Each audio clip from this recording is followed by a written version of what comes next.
great. That audio is coming in crisp. like a non-alcoholic beer. Sir. I'm into non-alcoholic beers now, guys. I'm a former alcoholic, but now my friend got me into non-alcoholic beers. I'm gonna crack one open. I'm gonna leave in about 5 minutes and grab one. I'm sticking with the bubblies. The bubbly's good, but Got a Canada Dry Cheers. ginger ale. Ooh, Cheers. Canada Dry is good. But Canada's actually very wet. It's probably a lot more wet than the United States. It's a lie. True. A lot of lakes up there. The whole southern half is a. Never been to Canada. Don't they call it Land of the Lakes? That's your next tour stop, Kali Kazoo. I should go there. A lot of times when I mail out art, because you can buy art from me online. I'm not complaining, but whenever I see, I'm like, oh god damn it, it's going to Canada, which means I have to physically go to the post office. You're Can't an mail it international from home. star. They don't have postal numbers. They have A's. You have It's all A's. as far as I know, when you mail stuff through the post office, if you mail it within the country, you can get away with just like downloading a postage and they pick it. Your mailman picks it up. But if it's international, you gotta go all the way to the post office. You know what they say about Canadian postal workers, right? No. They're a boot. They're business. Oh my god, I'm out of here. Good night, everyone. Leo's lucky we have no listeners in Canada, so Yeah. weirdly, like we have because of me. There's a lot of because Canadian. of you. They're like that guy just They hate you. hits everything wrong. The Canadian stereotypes. Yeah. What is this show I'm on? What is this? You What's are happening? on Just One Song, and Just One Song is a fun little podcast. And let me do my introduction. Tonight on Just One Song, we have. Dang, you told me all this stuff, and I can't remember because I can't read it. You have show host Kali Kazoo, who is an artistic and animator. This is totally my fault. And indie pop rock star in the LA, based in the LA area, and a video game enthusiast. Sure. Thank you for coming on the show. So we did a lot of research into you because we're like, we want to know our guests. And your first question is, what's this show? So I appreciate the boldness. Yeah. It originally... No, Leo, please. Well, I think Kali again. was trying to get us on track. I think that's what it was. What are we doing? We have shit to do. It's my natural tendency as a show host. Like, all right, what are we doing? What is the purpose of? I mean, in life in general, what is the purpose of all of this? I'm going to learn some things tonight about being a host, so I'm super psyched.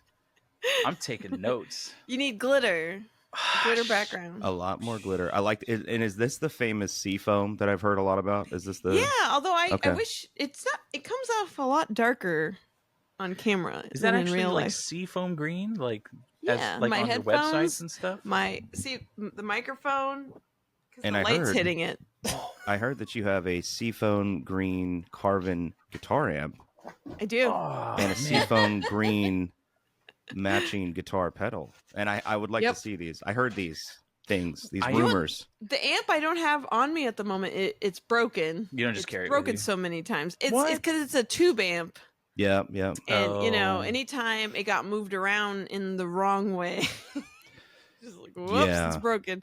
But that's funny you'd bring that up. Yeah, no, that was my infamous Carvin I bought off the internet, off of Craigslist, from a guy who was, I'm pretty sure, was like had his drug dealer waiting there for cash.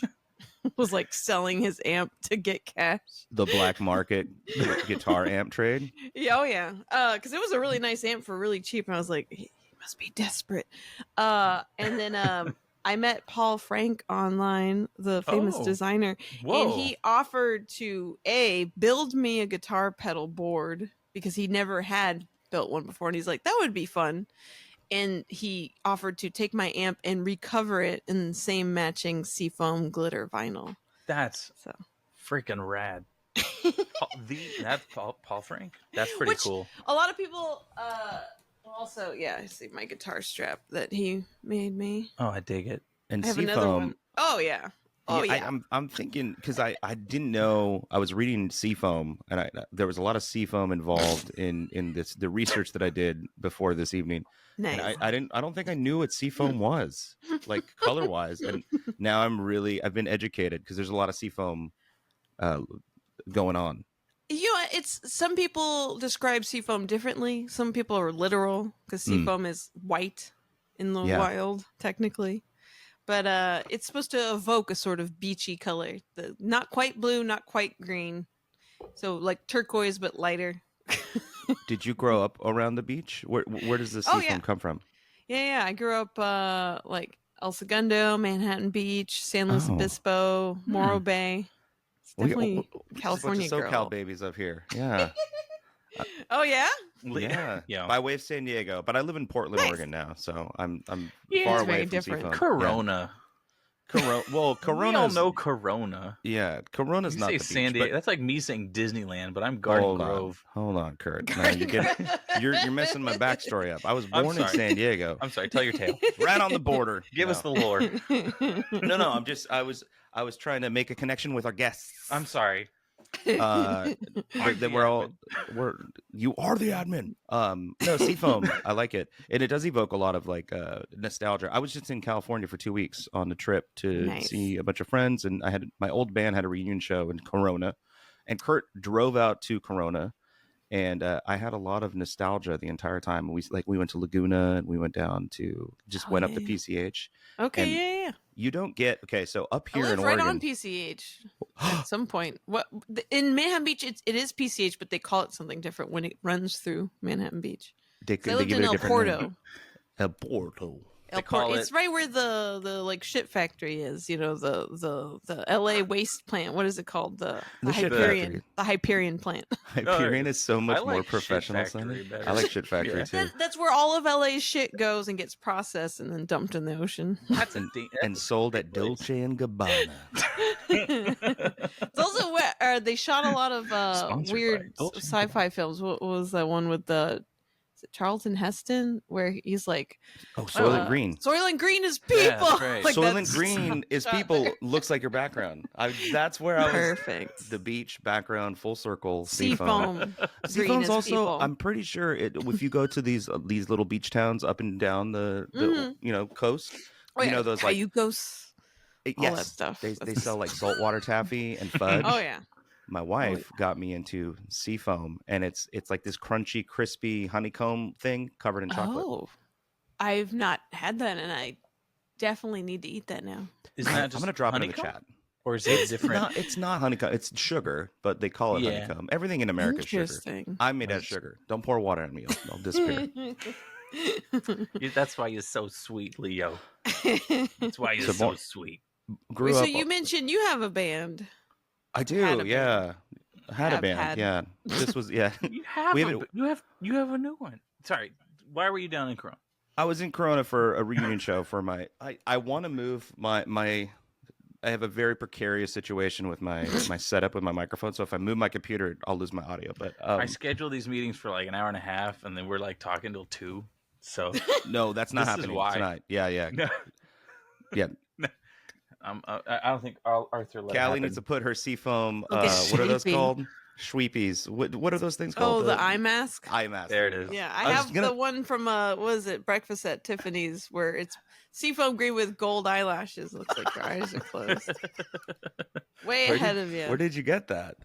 I don't remember. I just remember seeing them and being like, breakfast at Tiffany's. Would have been good if you said the Shit Factory. The Shit Factory, yeah. The one other thing they make other than shit. They're very good at it. They've nailed the recipe.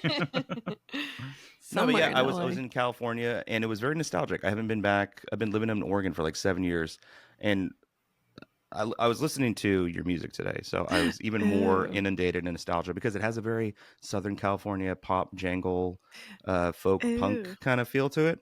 And I got even more nostalgic because I'm decompressing, right? I grew up with these guys, right? Yeah. In Corona. I don't know if you've been to Corona. It's a little bit south.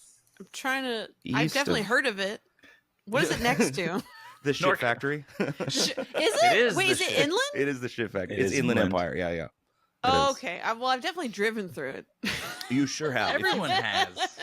If you've gone to San Diego, you've driven through Corona. It is just a blink and you'll miss it. Is that near like what was it, Casanitas? No. Riverside. Lake Elsinore to the south of it. Yeah. Lake Elsinore. It's surrounded by meth, is how you got a little. Yeah.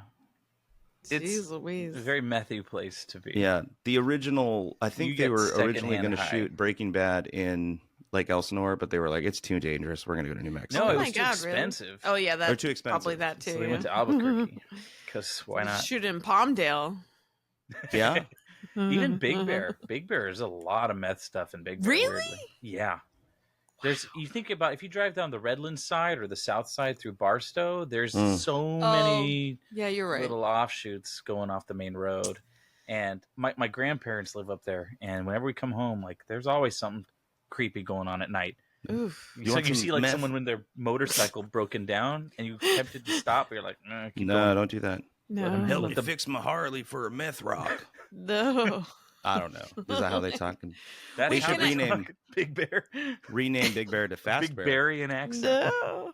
Can I ask you what you were listening to specifically? Oh, the last thing I listened to was Clem off of Engineer Pioneer? I'll Engineer Painted Pioneer. Sorry, it's a mouthful. What a great album name. I really liked Clem, and then I got into Murky Blues, but I was listening to your most recent album throughout Very the day. Different than that one. And I was going to ask you about that because, I mean, it seems like you have always been a songwriter. A solo artist, and just kind of the evolution of you as an artist. Your new stuff is very much so, I wrote this with a band, and your earlier work is, which I love both ends of the spectrum, very much so. Clem is in a beautiful song, but if you were to compare that to the music you are putting out in 2024, very different, because you're writing in the context of a band. What's that like? Or do you still have the same writing process?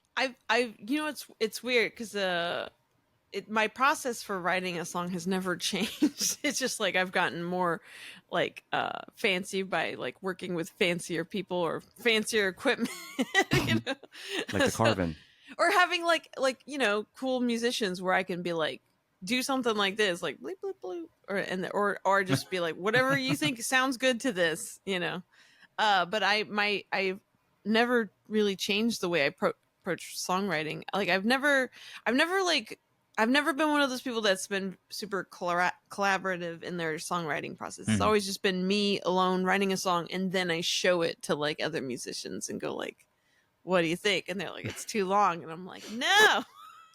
Trash. Nay. Minor valid critique. But yeah, like it's interesting because I would say the only album that I have that I would say is the closest thing I have to an album that's like written as a band is my third album, which is Bleed Darker and Deeper Than the Seas of Hell. I wanted it to sound like a metal album. What a title. But it's not. Does it sound metal at all? I mean, no, it gets a little heavy rock, maybe. The album artwork is pretty metal. Yeah, so I got it was my coworker at the time on the Looney Tunes cartoons, Johnny Ryan, who's infamous for doing crazy lewd art.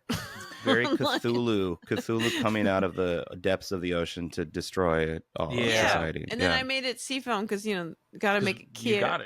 You gotta make You're it obligated cute. At this point. You've committed. It's in your rider. I want Seafoam green M&Ms. When you die, and if your casket, Seafoam. I just want to be melted down into Seafoam. Oh my god! Like Ariel in the original Little Mermaid. Exactly. That's bleak. Yeah. No, go ahead. Please continue the thought. I try not to be too obsessed with it, but it speaks for itself. It's a wonderful color. It's such a great color. I have a microphone. I left it at work. I was so bummed. My favorite headphones are at work. You messed up, dude. You have a Seafoam microphone? Seafoam? I do. It's the Tula mic. We're not sponsored. Is it that fancy like rectangular one? Yeah. Do you have yours, Leo? No, I don't have one of those. I need one of those, dude. So his is black, but I have a Seafoam green one. Heck yeah! So let's talk about that after the show. The Tula mic. Let's talk about it. But yeah, no, you mentioned Clem, and that's actually the chords of that I wrote when I was a kid. Oh, so Clem was just a friend. She was living with you, or they were living with you for. No, I mean the lyrics came later. Because sometimes I'll do that where I'll come up with a riff, I'll write it down or save it or record it so that I remember. And the reason I have that riff is that I recorded it on a little tape cassette back in my day. Oh, in our day too. Yeah. But yeah, no, and then when I wrote that song for the first album, the lyrics, I had just been reading this graphic novel called Gus and His Gang. It's by this French artist, and there's a character in the story whose name is Clem, and I tried to write a song in the perspective of one of the characters singing about Clem. Because I don't know why. I was just really into the book. That's excellent. I mean, I love that song, and I love the music video for that is really cool. Oh, thank you. You got some cool people in that video too. You got I know Jeff B. Davis, Sam Brown from the Whitest Kids. Oh yeah. We have a mutual connection to him. My buddy Chris used to do video game streaming, and so he'd always be on their channel before Trevor Moore passed. Oh, yeah. They for a skit they did years ago, each member had this giant paper mache head, and Sam was getting rid of his, and he's like, anyone want this? And my buddy was like, I'll take it. And so they met in LA, and now in his room, he's a giant paper mache head of Sam Brown. That's hilarious. What the heck? Yeah, no. You can't say no to that. Because, when I did that first music video, I was, slightly paranoid that, like, this would be all I would ever do. So I tried to, like, do as much as I could. Do it big. Go crazy. Yeah. And I remember, like, one of the guys ended up being, like, more well known after the music video. See, I'd only met him for the first time. He was one of the other gangsters, Jake. So he ended up on that Comedy Central show, Corporate or something. Let's see. Oh my God, I got it right here. I can't remember his last name. There's credits. There's credits on the video. There sure are. His Jake Weissman? Yeah. Jake Weissman. Anyway, but he was friends with the director, so there were some people in the video that I didn't actually personally know. Oh, there you go. That's just how you roll. I trust people that I work with. I mean, you just use the connections you have. I mean, most of the guests on our show are all people we are just like direct. There's a direct connection somewhere. And I think you're maybe our second guest in the entire history where it was completely organic. Yeah. Really? Yeah. And I think, or did you know Brian Reuter? Was he a friend of yours? Me? No. Brian Reuter. Yes. He scored the music for Fast Forward on PBS. That's right. And okay. So it was kind of organic. Yeah. So if not him, you're our very first like person that I've reached out, like not through someone. Truly organic, truly Seafoam. Yeah.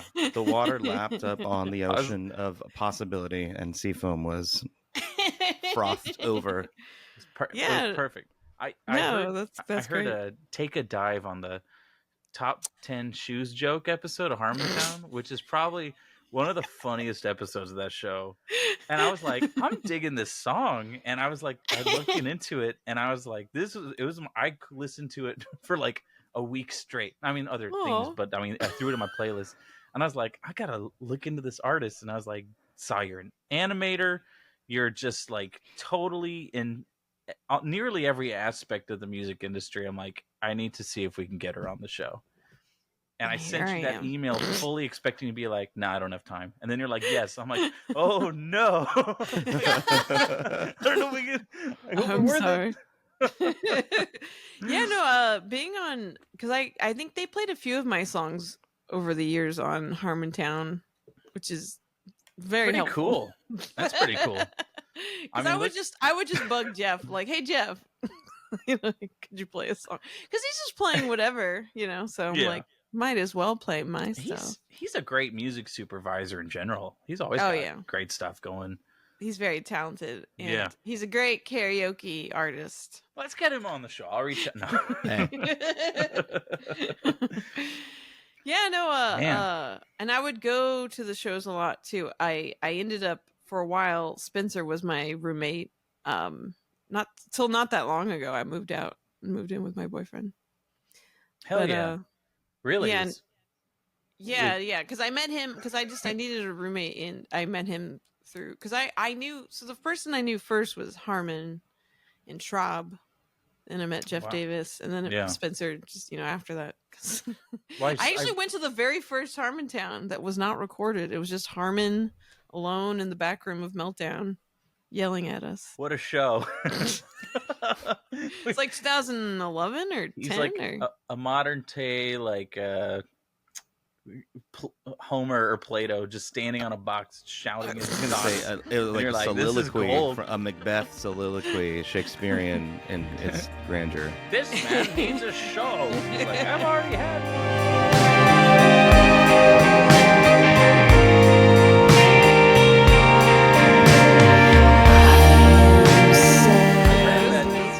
You were the color supervisor for the pilot of Rick and Morty? Yes. Damn. Yeah, no, and okay, so this is what was funny about, although, he's been canceled or whatever, but Justin, he was very aware that I was obsessed with Seafoam, and so there are a few things in the show, especially in the pilot, that are Seafoam, but the girl that he's in love with, Jessica, she's got some Seafoam little things on her. And then I think I tried coloring something else Seafoam. He's like, no more Seafoam. So then when I colored the portals, I made them purple, and then he's like, they should be green. I'm like, I stayed away from green because you told me to stay away from. You did what you were. They were expecting you to make it green. Yeah. So originally in my backgrounds they were purple, but colored a lot of the, like, I guess, a lot of the main backgrounds that ended up in all of them, like Rick and Morty's house and the school. There's some Seafoam aliens in there. There are. Yeah, I did. Yeah. Oh, so anytime I see Seafoam, I'm like, that's her. She did it on purpose. She did that on purpose. But then I left the show to go be on Mickey Mouse shorts at Disney. Yeah. Okay. So the 8-minute shorts, right? That were they were like 5 minutes. The earlier ones. Because then you won some Emmys for that? Yes, I won 2 Emmys. Yeah, that's awesome. This is a great show to be on. They're so funny. I remember watching the Mickey Mouse cartoons when I was a kid, and then we got Disney Plus because I forget what we wanted to watch. Yeah. But my son was like, I want to watch Mickey Mouse, so I put those on. And there's some horribly disgusting, like the hot dog one with Betty White. And I drew a lot of those ones. A lot of little jokes where where just the tip of someone's tongue will be on a hot dog or something. It's so gross. They're very real to the food industry. Or I drew a lot of the hot dog all beaten up with a bonnet, pretending to be a baby and kissing Mickey. Like I did all that. Yeah. That's one of my favorite episodes. I think the Abominable Snowman one. Oh yeah, that's yodeling. A great one. That's a hilarious episode. They're so gross though. I think that's why I like them so much. Yeah, I think I did the big belching joke for that one where Mickey's holding a giant what are those the Steins? The Steins? Yeah. Yes. Yeah. It was like a canned burp. I every time I'd put that on, I'd be like, that'd be the part I'm like, this is so gross. Like my wife is like, what are you watching? I go, it's Mickey Mouse. And she's like, you're 30 years old. I go, it's Mickey Mouse. It means even more now. So did you have a part in designing the ride, the Runaway Railway? So the only part, because I had moved on and I was at a different studio at the time when they were working on the ride, but the part I did, I found out after the fact, because someone tagged me in a video of what is the head of Disney? That guy. Oh my God. Not Eisner, not Iger. Bob Iger? Iger? Yeah, Bob Iger. Or Chapek. Bob Iger. There was a video of him doing a big reveal at D23, the Disney convention or whatever. And they're like, we're announcing the first ever Mickey Mouse ride. And then the giant drawing behind him is my drawing. And I'm like, oh. Where's no my one will ever millions? know that. Yeah. Where's my millions? You sign away your soul when you're a Disney artist. I mean, that's like every company, though. You sign saying that whatever you draw becomes theirs, and that's that. Is it Which on is the fine. clock or whatever you draw, whenever you draw? I don't know. That's a good question. Like, I how think, much of your Instagram stuff is owned by Disney? Well, I think whatever you draw on company equipment. Oh, I see. I see. Oh. Company time and company equipment. Yeah. But yeah, like it was like a drawing I just did for fun as like what I envisioned a little promo art that I would post on Instagram later on. But that like I guess the Imagineers got access to the server and they just went through all the images and they're like, yeah, this will be the ride. Who let them in? Do you have a copy of that image? Yeah, I mean, it was animation? digital, so I have a digital copy. And how did that make you feel? Photoshop. It felt pretty cool. I will say it felt cool, but it was kind of lackluster because it's like, well, no one will ever know unless I tell them. Well, this is how you and then get I feel your message very out. like me. It feels. This is the clip of the show that we're going to use to promote on TikTok, and all on 80 Instagram. of our listeners in the middle of India are going to be like, this is how we blow it up because That's true. Adult Disney kids. That's like a whole like if you think you're obsessed with Seafoam, just wait till you meet an adult Disney kid. If we want to associate ourselves with that crowd, Leo. Oh, I do. Them Swifties. No, I will shouldn't say have. it's a good ride. Have you been on the ride? I went for my birthday. That we don't need to go into that. We should go into details every single minute of your time on your birthday. And it was just my buddy and I. We were just like gonna go have a day, and he had to leave partway through the day because the warehouse he worked in had a water main burst. What so he's like, terrible birthday. I was. You know what? It was. I was frustrated, but at the same time, I did single rider everything. I have one friend and he abandons me on my birthday at Disneyland. I didn't abandon. But yeah, single rider, that's cool. But I got to go on, and it was so funny because I didn't know what this was. I'm just gonna go on some ride, and I went on, and I'm just this dude, like surrounded by children and families, and I'm like, this is weird. They call it out too when you ride. They call it out. They're like, single rider. We got a single rider here. And this face just poking and you're like, out, can you Can you be more quiet, dude? And just try to. It's my birthday. Single rider. I got the button. It says Oh, 30th, and I'm like, it was fine. And then I went on, and I'm sitting next to like this dad who's with his kids, and he's like, I don't like this guy being on here. I'm like, I don't like that I'm sitting next to you either, man. Like, I'm always dubious of a single rider white dude in the movie theaters. Hey man, it was my birthday. I think people with kids are very suspicious of people that go to Disneyland without kids. And they should be. I have two. And I'd be like, no, I mean, go to a movie by yourself, go do something by yourself. But I didn't know that the ride was trackless. So as it's going along, I'm like, what's happening? And then the thing blew apart and everything separated. And I was Spoiler alert. Oh, I'm sorry. Yeah, I was thanks, Kurt. Well, I ruined the Runaway Railway. He dies at the end of Gladiator. Basically what you just did. Is it Disneyland or is it California Adventure? It's Disneyland. It's Disneyland. Disneyland. Okay. Oh, did they replace Roger Rabbit's? No, it's right next to it. Right next to it. Okay. I got kind of scared. Yeah. Because they tend to do that. They'll be like, here's our most beloved ride, and we're going to replace it with Marvels or Avengers or whatever. Man, I went on. They did the same thing with Rise of the Resistance, and it was the same type of ride. And I have a storytelling issue with that ride. Is like the premise is... with like the splitting from screens to physical animatronics, then back to screens and spinning you around. So kind of, well, like things that happen in the ride, given the context of why you're there, because like you're travelers, and then you get abducted by the First Order, and then they force you into a prison, and then the rebellion is like, we're gonna save you, and we're like, why? Because we're not in the rebellion. We're just random people. Like, they're not gonna kill us.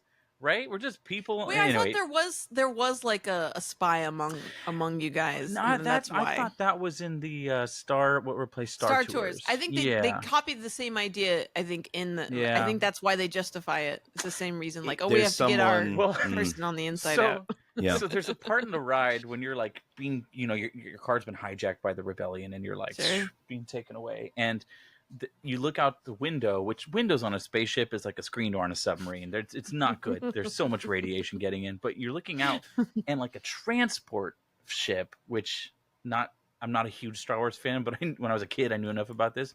It hauls like prisoners of war, or hauls like soldiers or whatever. There's like thousands of people, and it's outside of the ship, and it gets blown up. And I'm like, that storytelling is terrible. Like they risked thousands of lives for 8 randos, and we're just like, we're not worth it. They should let us die. Like, this those 8 randos are going to spend money at the gift store after the ride. I guess. So I mean, I was like, it's just lazy writing. It was after The Last Jedi where they were like, somehow Palpatine survived. The Deus Ex Machina of all time. They just didn't think about it. I don't know. I'm like, that was sufficiently a Pyrrhic victory. That's a war crime. It's not okay. It was bad. You let thousands of people die for 8 people. Not worth it.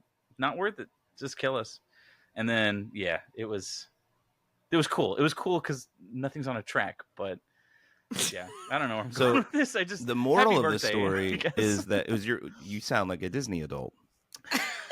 That trip shook me out of that.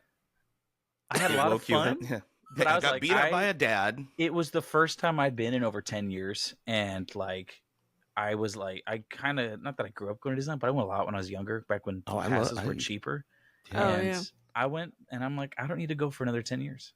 Like I'll go to downtown Disney for pizza or something. But did you guys ever do the annual pass? Yeah, Kali.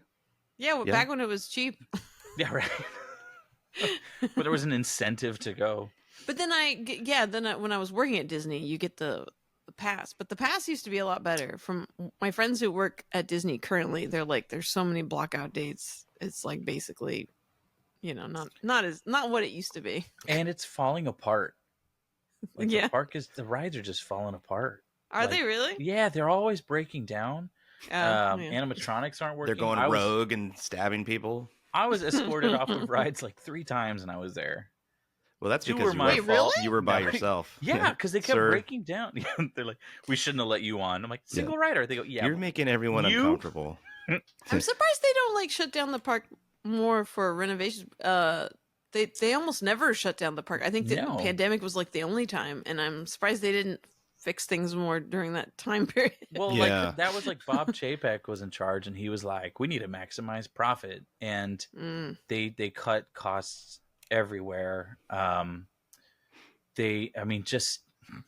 was just falling in disrepair, and you can tell. And it's Disneyland has gone the way of Boeing airplanes. Dude, they did. I mean, this is late stage capitalism. This is the political part of our. This is the late stage, baby. It is though. I mean, we want Disney to get better. People as a group just need to stop going. Just let it suffer until it's like. But it's never going to happen. Tell that to all the... I was talking about this. Oh, yeah. No, we're going to say tell it to them. No, I don't need to say it. I was going to say tell that to all the Japanese tourists, but go ahead. Jeez. Like the Chinese tourists. Japan has their own Disneyland, and it's cheaper. Please stick to our loyalties, Leo. Yeah, my bad. Show will not be aired in China. This one specifically. Yeah. Oh, no, I should have kept it on brand. Talk about Winnie the Pooh, and we won't be there anyway. I will say late stage capitalism. I was thinking about that because I was thinking about how so when you think of fashion, you can like it was a joke with my boyfriend the other day because he was like, what if I came home with like big wide leg jeans, like Junko jeans and like frosted tips? And radical? I was like but if you think about it, it's kind of scary to think about. But in the last 20 years, if not even the last 30 years, but specifically the last 20 years, fashion has kind of been at a standstill. Because basically all the fashion houses used to all be driven by artists and, people that just were coming up with crazy ideas. And now they're all run by corporations, and it's all run by capitalism, and it's just maximizing profits. So it's like, what will people buy? They'll buy the same thing they've always bought. Yeah. So if you think about say you're doing a movie where someone's transported to different decades, you could clearly define someone from the 20s, the 30s, the 40s, 50s, 60s, 70s, 80s, 90s, 2000s, and then after that, not really. Yeah, not really. It just kind of stops. You know who we need to look to? We need to look at the regional managers of Hot Topics because they are the upper echelons of fashion. Honestly, at this point. Sure, and anybody that can break through, and then also on top of that, the internet has homogenized all of culture Yeah. So, there used to be subgroups of like, like this is what people would dress like in Portland, Oregon, or this is what people would dress like in West Africa or whatever the fuck. But now all of it's online, and we all look at TikTok and we all look at Instagram. We can all see what everyone's doing, and a trend is like instantaneously starts and instantaneously ends. It's kind of neutralized fads in a sense too. Yeah, no, but it's like it's fashion, it's airplanes, it's Disneyland, it's everything is subpar and all about maximizing profit. And even our lives, because now they're saying that there's an all-time high of people being homeless even though they have well-paying jobs. Yeah. So there could be someone getting $60,000 a year and not be able to afford housing whatsoever, which is the first time in history sort of situation. And it's because, it's like just to exist as a human being, it's like, well, you have to be a human being that has a job, but you also have to be online, and you have to sell yourself, and you're a product, and you're a brand, and you have to hustle. Everything's a hustle. You gotta have a side hustle. Your whole life is side hustles. Like everything is about reality, making money, and money is life, and that's all that's important. And it's like they've pulled the bags over our heads. We all are like buying into the idea, and we all have little phones that are made by child slave labor in China.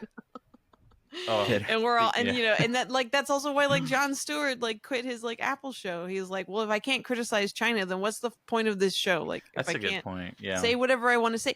But that's what I'm saying. It's all about capitalism. It's all about that money. So it's like you can't even say what you want to say. So they say we have freedom of speech, but we don't really. I get so frustrated when we critique capitalism like this, and people that are like rah rah hoorah capitalism, they're like, well, if you don't like it, why don't you just leave it? It's like you can't unplug yourself from the matrix. You just like and just even folks that are unhoused and living on the streets, they're still participating in the nightmare of late stage capitalism because they can't get out of the system. Because there's nowhere that isn't there's only so much public property. Where are they gonna go? And then third space. I just learned about third space, like preventing people from like having farms in a city, like public gardens where you can get food. You want to go buy a plot of land somewhere cheap and put houses on it. Well, the federal government. No water. No water. Yeah, so most of the country, if you drive through it, there's just nothing. And it's because a lot of the water was rerouted to the bigger cities. Like a lot of people don't know this. I don't know if you've seen the Ken Burns documentary, The National Parks, but like Yosemite used to have a giant reservoir of water, and they drained it to redirect it to San Francisco because otherwise San Francisco would have like fallen apart. To the water fountain in Las Vegas. Yeah, it's the same thing in LA where like there was some other town that like completely fell apart because they rerouted the one little stream that they had to the LA, river, whatever. And it all a lot of our systems are predicated on decisions that were made way before our time, and we're dealing with the consequences. Like up here in Oregon, we're dealing with the loss of salmon in our rivers. Damn. Right. And the biggest reason why, and it feeds billions of people all over the world, like in Asia, in America, like there's a huge industry of salmon. And the reason it's one of the many reasons it has like declined so much is because of all the hydroelectric dams that were built in the early 1900s, which I think it was Woody Guthrie. Woody Guthrie did a bunch of songs. He got paid by the American government to write songs that were like pro let's build hydroelectric dams. Like, so he has a song about the Cooley Dam and all this, but if you were to remove those dams, you displace millions of people and farmers that live along the Columbia River Basin. So like thinking outside of like capitalism is almost impossible to do, because you're just like, well, if we were to do something about it to actually fix it, we'd have this other problem. Like, well, we're just going to flood all this. It's wild. It's fun times. But it's the bottom line is profit. Like my favorite example is diapers, because I'm buy diapers all the time. No, I have a 1-year-old and a 4-year-old, and it's like we have seen, my wife and I, in the last couple of years, the price of diapers has risen, but the amount in a box is less. And that's shrinkflation. Well, there's no social aspect to it. Like, I'm a socialist. Yeah, kind of. Where the companies that make diapers and baby clothes and whatnot, millennials aren't having kids like the boomers were. So they just had years and years and years of growth, and now no one's the amount of babies is a drop off. So that means a loss in profits. But they're like, well, wait, we don't want to see a drop in profits. It's like, but people aren't having kids. Like, but we still got to keep our numbers up. So they're like, we need to let's just raise the price and lower the amount of diapers. And we bear the cost of that because they can't stand to see a drop in profit. But then you inject a social aspect to it, and it's just the company being like, yeah, that's what happens. It comes and goes. Like, let's make it easier on the average consumer. But then it's a negative feedback loop in multiple areas where it's like, well, one of the reasons you don't have kids is because the cost of diapers and things you need is just rising. And then on top of that, monopolies, because the antitrust law, they just let it lapse, and no one's going to do anything about it, and our whole society's going to collapse because every company is going to become one company. Yeah, like they were saying that was the only the thing that kept the prices of food down is that there'd be competition. No, there's no competition, so food can be any price we want. Yeah. Yeah, all the arguments against socialism are things that are currently happening under capitalism. I know. It's like, no, you are describing capitalism. Socialism isn't good either. It's like bad, but it's not. It's not like bad. It's not a black and white definition, right? Like we don't have to adopt the type of socialism that's in Venezuela. Which look how that's working. But like, it's fun times there. That's the thing with the United States is like we have the power to like modify these political systems. But we're so afraid of the textbook definition of each of these things that it's like, well, we don't want to touch it. Like, why can't we incorporate some social aspects? How come on a local level it's more social? I mean, historically, it's proven that our best time period was after the Depression because of all the social movements that got started to like employ people that were unemployed, and then obviously war, but whatever.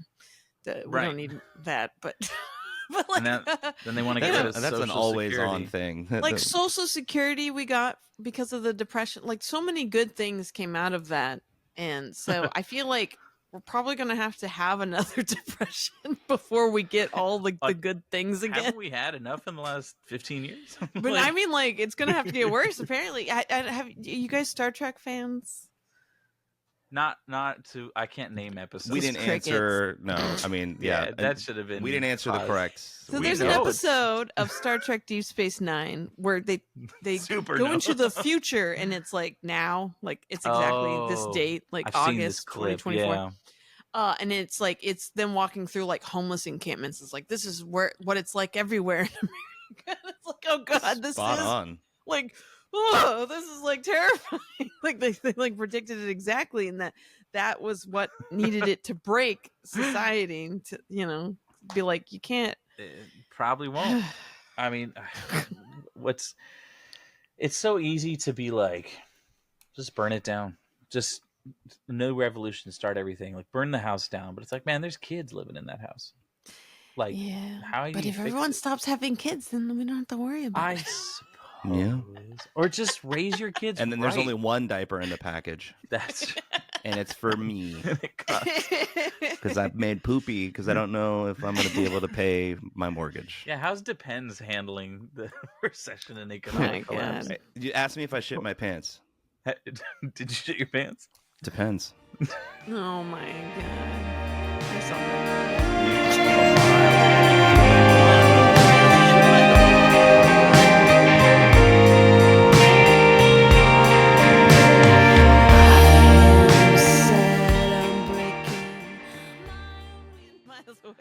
Me not responding is like leaving a high five hanging. I would have shut my camera off and cried. This got so this conversation got so intense. The thing is, I participate in capitalism. I sell my little art drawings and I sell my little animations and my musics so that I don't starve to death. But you're not a corporation. Like, you know what I mean? Like, it's okay to run a business. It's okay to be a landlord if it's property you own and aren't doing it through a corporation. The integrity of capitalism is in entrepreneurs and small businesses like you. It functions better on a small scale, and we just have it flipped. Social stuff works largely better on a larger scale because it's a more general approach. But you create community within the ability to sell directly to folks. Like that small scale. I have a music degree. Why are we talking about this? No qualifications. You're right. Like I think that's why I love the indie music scene so much, because it's just like a lot of people supporting each other. Yeah.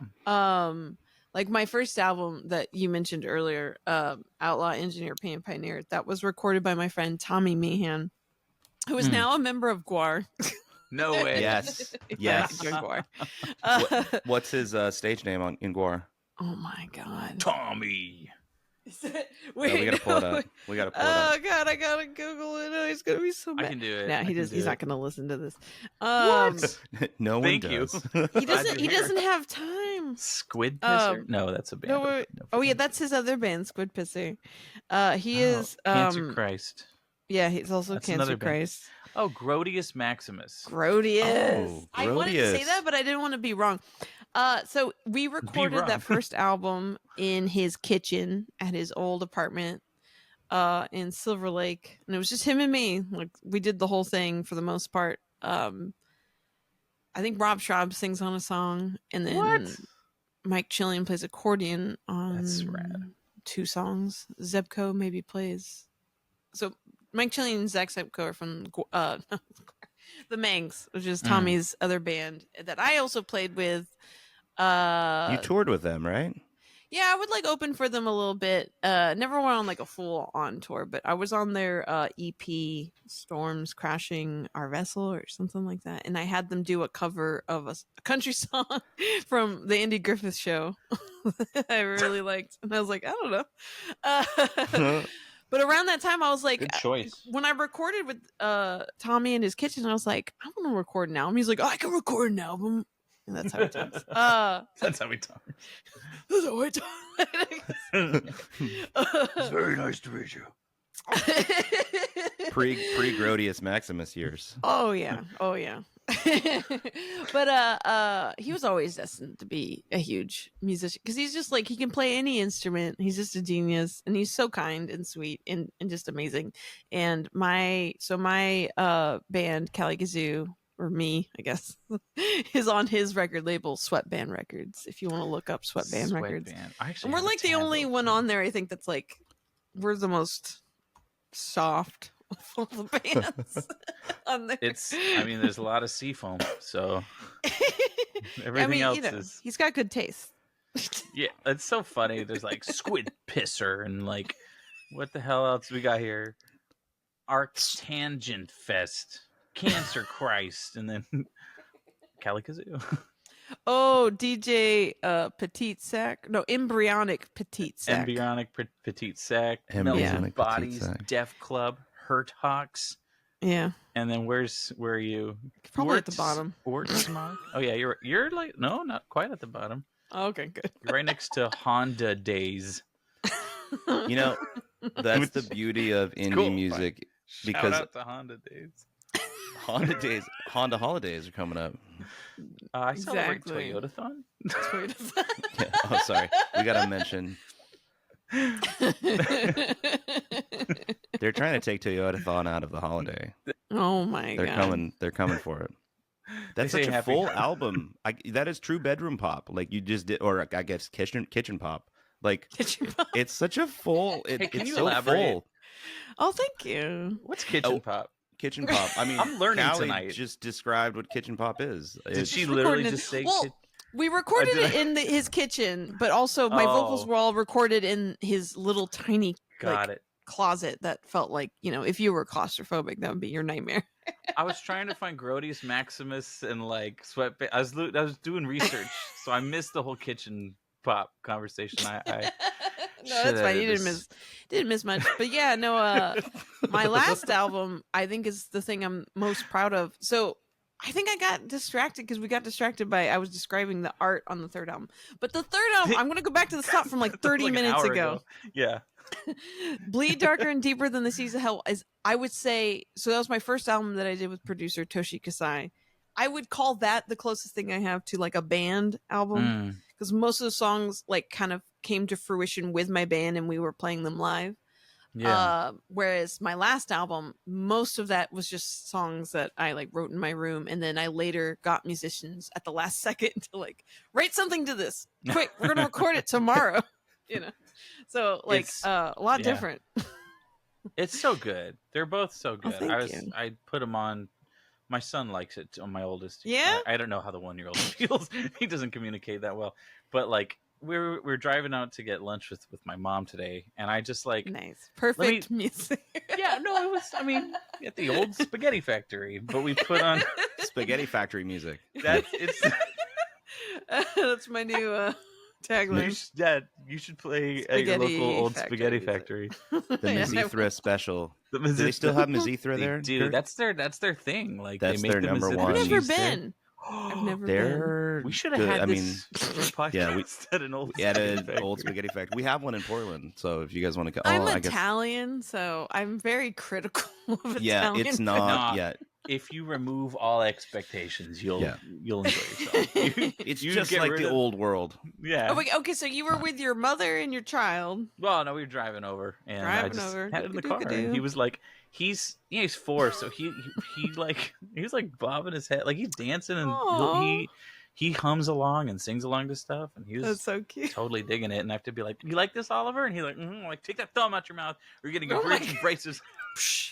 Well. No. we did have my boyfriend's nephew was running around my album release. He was the only child present, and we like he showed him at some point. He showed him how to use. We had a balloon machine where we had been blowing up balloons. He showed him how to use the machine. So in the middle of like a quiet part where I was like saying thanks to everybody who came to the show, I just hear. But other than that, I think he enjoyed the music, but he's just running around popping balloons. They're so fun. They're right, because he would do that thing where he wouldn't tie it and he'd be like, want to see it go? I'm like, okay, there it goes. Because he was like 5. It never gets old. It's always good. Also, here's a weird thing about my first music video with Jeff Davis and all that. The cameraman is Nate Cornett, and he's like a camera person who's done a lot of stuff like Jury Duty and things like that, which is Harmon's girlfriend / fiance's Cody Heller did. Yeah, so there's whatever. Anyway, but I was gonna say, my boyfriend is his brother, but I never met him because I told you guys this before the show, but he lived in Taipei for a while, so I was like, oh, you're like when I met him on the dating app, I was like, your brother shot my first music video. That's pretty cool. Yeah, I was like, he was like, the rest is history. He does that random connection. So Toshi Kasai produced Bleed Darker and Deeper, and the new one, Long Live the Loser. Okay, and he's the longtime Melvin's like producer. Yeah, and he's got a big pedigree, like a wide, different context. He do the Dave Matthews. he did it. Yeah, he recorded a Dave Matthews Band album. Okay. Yeah. Yeah, because he was a sound. He's from Japan, but he moved over to the U.S. I think in the late '90s. So I think he was like a sound engineer, and then opened his own studio with the Melvins, Sound of Sirens Studios. But he's amazing. He's like, it's funny too because he's gotten, because of working with the Melvins and other like heavier bands, so many metal bands hit him up, and so he does a ton of metal. But like, he's like, oh, don't tell anyone. I guess I am telling. He's like you're. This is like what I prefer. Like he's doing like more poppy. Like he like Queen is like his favorite band. So nobody listens to this podcast. Your secret is safe with us. You're fine. Unless you promote it, which if you want, no love lost. Hey, shout out to Toshi Kasai. He's amazing. Toshi. Definitely look up his music. He was in a band called, what was it? Big Business. He was a guitarist in that band. Oh my goodness. Yeah. The production on your last album is it's sheeny and poppy and crunchy and very seafoamy, but it also is it's got some like texture, tentacles on it, Oh, I like it. It's good. I definitely I had a little more time to work on that album compared to the one before it. The one before, I think we recorded it in such a short amount of time because the third album was paid for by a Kickstarter, and so I think I had like a week. It wasn't a lot of time to record a whole album, whereas the last album, couple weeks. Wow. Yeah. And actually, little known fact, because I haven't really talked about it, but I actually recorded a bunch of other songs alongside Long Live the Loser, and I have yet to finish them with him, but I figured that would be a separate album, maybe acoustic. It might change. I don't know. Yeah. We got the exclusive here, folks. How many people are watching on Twitch? I got one, and it's me. Yeah, we got the real. Oh, you're doing Twitch? I didn't advertise. Twitch. We're on Twitch. Yeah, no. Well, I hope you heard me, Kurt. Because you're the one tuning. There's a delay. It'll come through.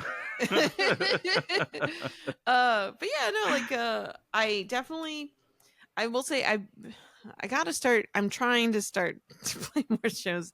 I don't particularly have a actual band at the moment. I did just do this show a couple weeks ago at Open the Portal in downtown LA. It was more like a friend's birthday, but it was also a show. Oh, was it? But I played. What? It was I thought it was your birthday that you're playing. No, it was my friend's birthday. Oh, okay. I was like, cool. Totally. I called him earlier today. He's like, yeah, she had a birthday party. I really wanted to go, and I'm pretty sure she played at it. So just to clarify, for me, it was not your birthday. No, it was this amazing stop motion sculptor animator guy, Eric Oxford's birthday, and he traditionally always blows up his head at the end, but he just blew up a giant skull instead. But anyway, Shout out Eric Oxford. I played with these two talented musicians, this amazing composer Mackenzie Stubert, and then this harpist Jackie Ehrlich. So I was accompanied with harp and accordion, and I was playing distorted guitar, and I was like, this is fun. Whoa. That's cool. So I'm kind of branching out into I'm just gonna play with weird combos of musicians. That's the beauty of your music, though, because and I wanted to make this comparison earlier when we were talking about your earlier albums to your more band centric albums.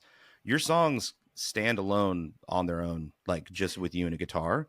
So you having a band, it's great. It complements it, and it's beautiful. It has this production, but then you can strip all that stuff away and just have these beautiful songs. Very Neutral Milk Hotel of you. The performance that you just did with an accordion. You need a saw player. Oh yeah. Yeah. I a long time ago I did play with someone who had a saw. That was really freaking cool. I love Neutral Milk Hotel. That is a huge influence on me. So thank you for the comparison. I'm definitely I feel a lot of times when I say things I'm inspired by, people can actually hear it in the music. But I would say a lot of Neutral Milk Hotel, a lot of Bob Dylan, Bjork, Devo. Devo for sure. Yeah. And Joanna Newsom, even. Talking Heads a little bit on the new album. Talking Heads, yeah. Fleetwood I guess Fleetwood Mac, but no. Fleet Foxes. Fleet Foxes. And you should open for them. Beatles. The Beatles. I would love to. I will say this was really funny. So Tommy, who we were talking about earlier, he recently his Grodius. his significant other showed him Beatles for the first time. Oh wow. Hey. And he was like, "Hey Kali, this sounds a lot like your music." Yeah.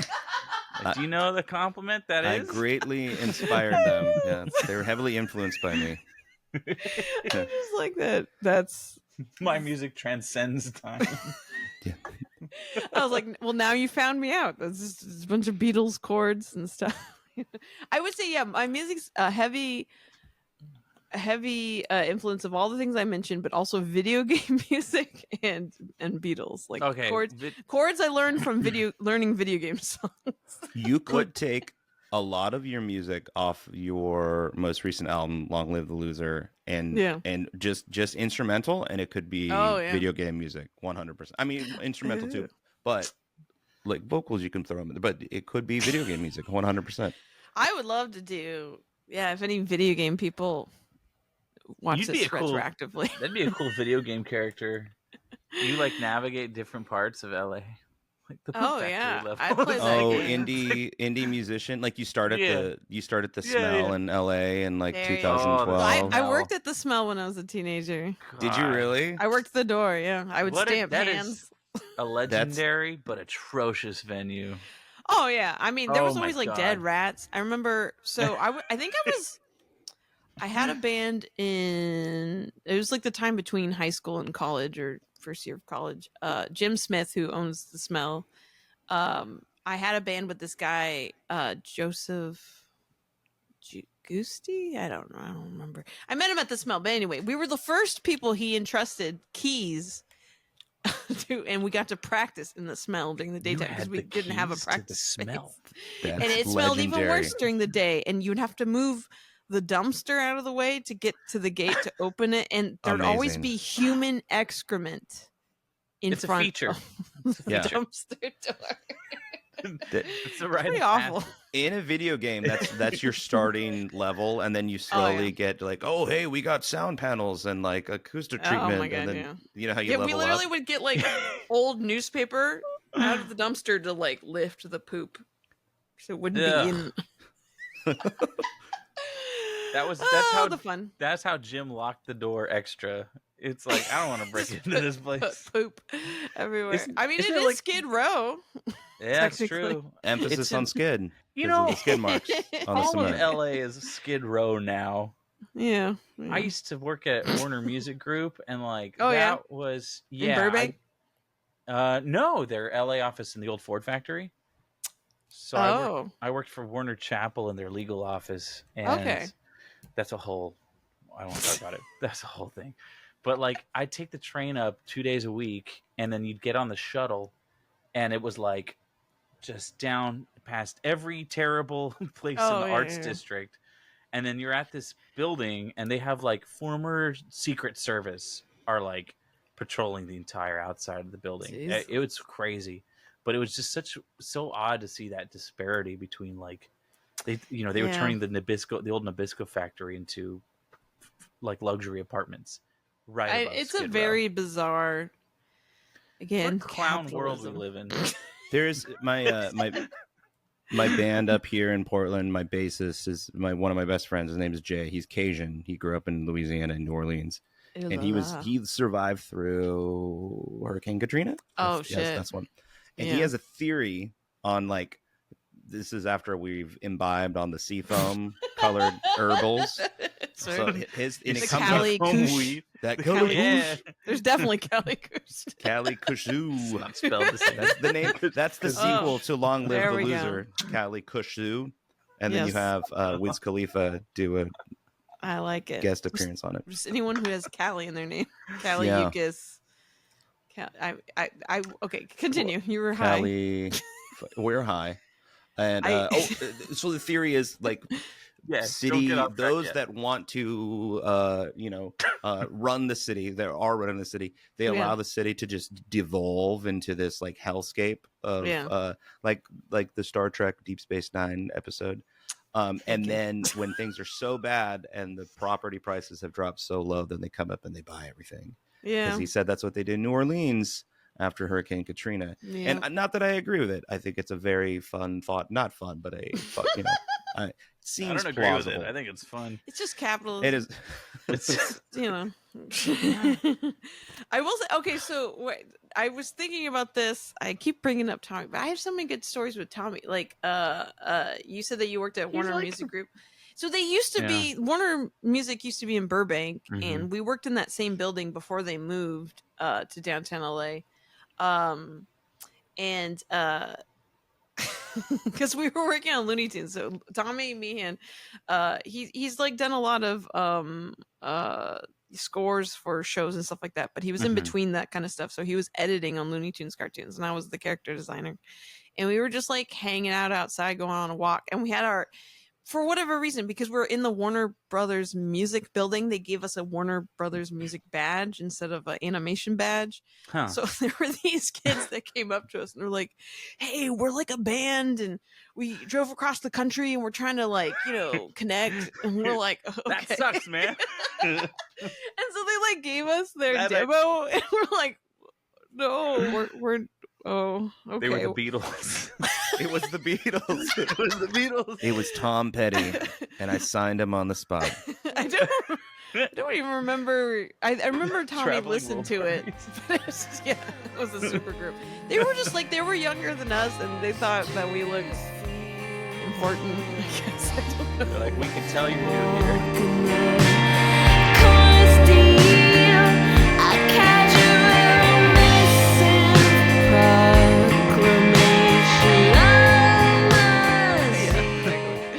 But Tommy humored them because he's like, "Oh yeah, I'll check it out." That's really sweet of him. That is sweet. That's super. Yeah. Because you usually get laughed out or escorted out of the building in those cases. It's funny because you're like, you just give them false hope, and they're like, "Oh, that guy said he's gonna check him out," and then it's like, now they're like, "That motherfucker's in GWAR now. What the fuck? He didn't listen to our music. He stole our songs." Yeah, exactly. Our band name is Grodius Maximus. Our on-stage penis that ejaculates blood was our idea. That was always GWAR. Always GWAR. That was I would love to go to a GWAR they show. came to California with. Yeah, no, it's very. I mean, I guess it makes like they don't know. What do they know? They just look up like where the record labels are. Yeah. I guess. Well, I don't know. It doesn't. That's not how it's not how it works anymore. Steve Weatherby, he's a former boss of mine. He worked for Universal forever, but it's like, if you don't have a solid audience at your home, then you don't bother coming to LA. Don't even if you do have a solid audience, don't do it. If you're good, they'll find you. They're like they look. I will say that's what sucks about having grown up and, always playing in LA is that there's a lot of talent out here. So it's very rough.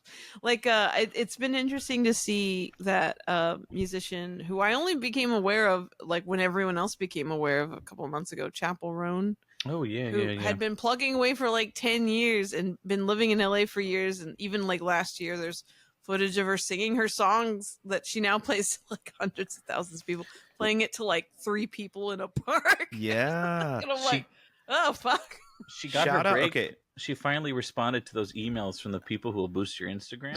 Like, that's all it took. That's all it took.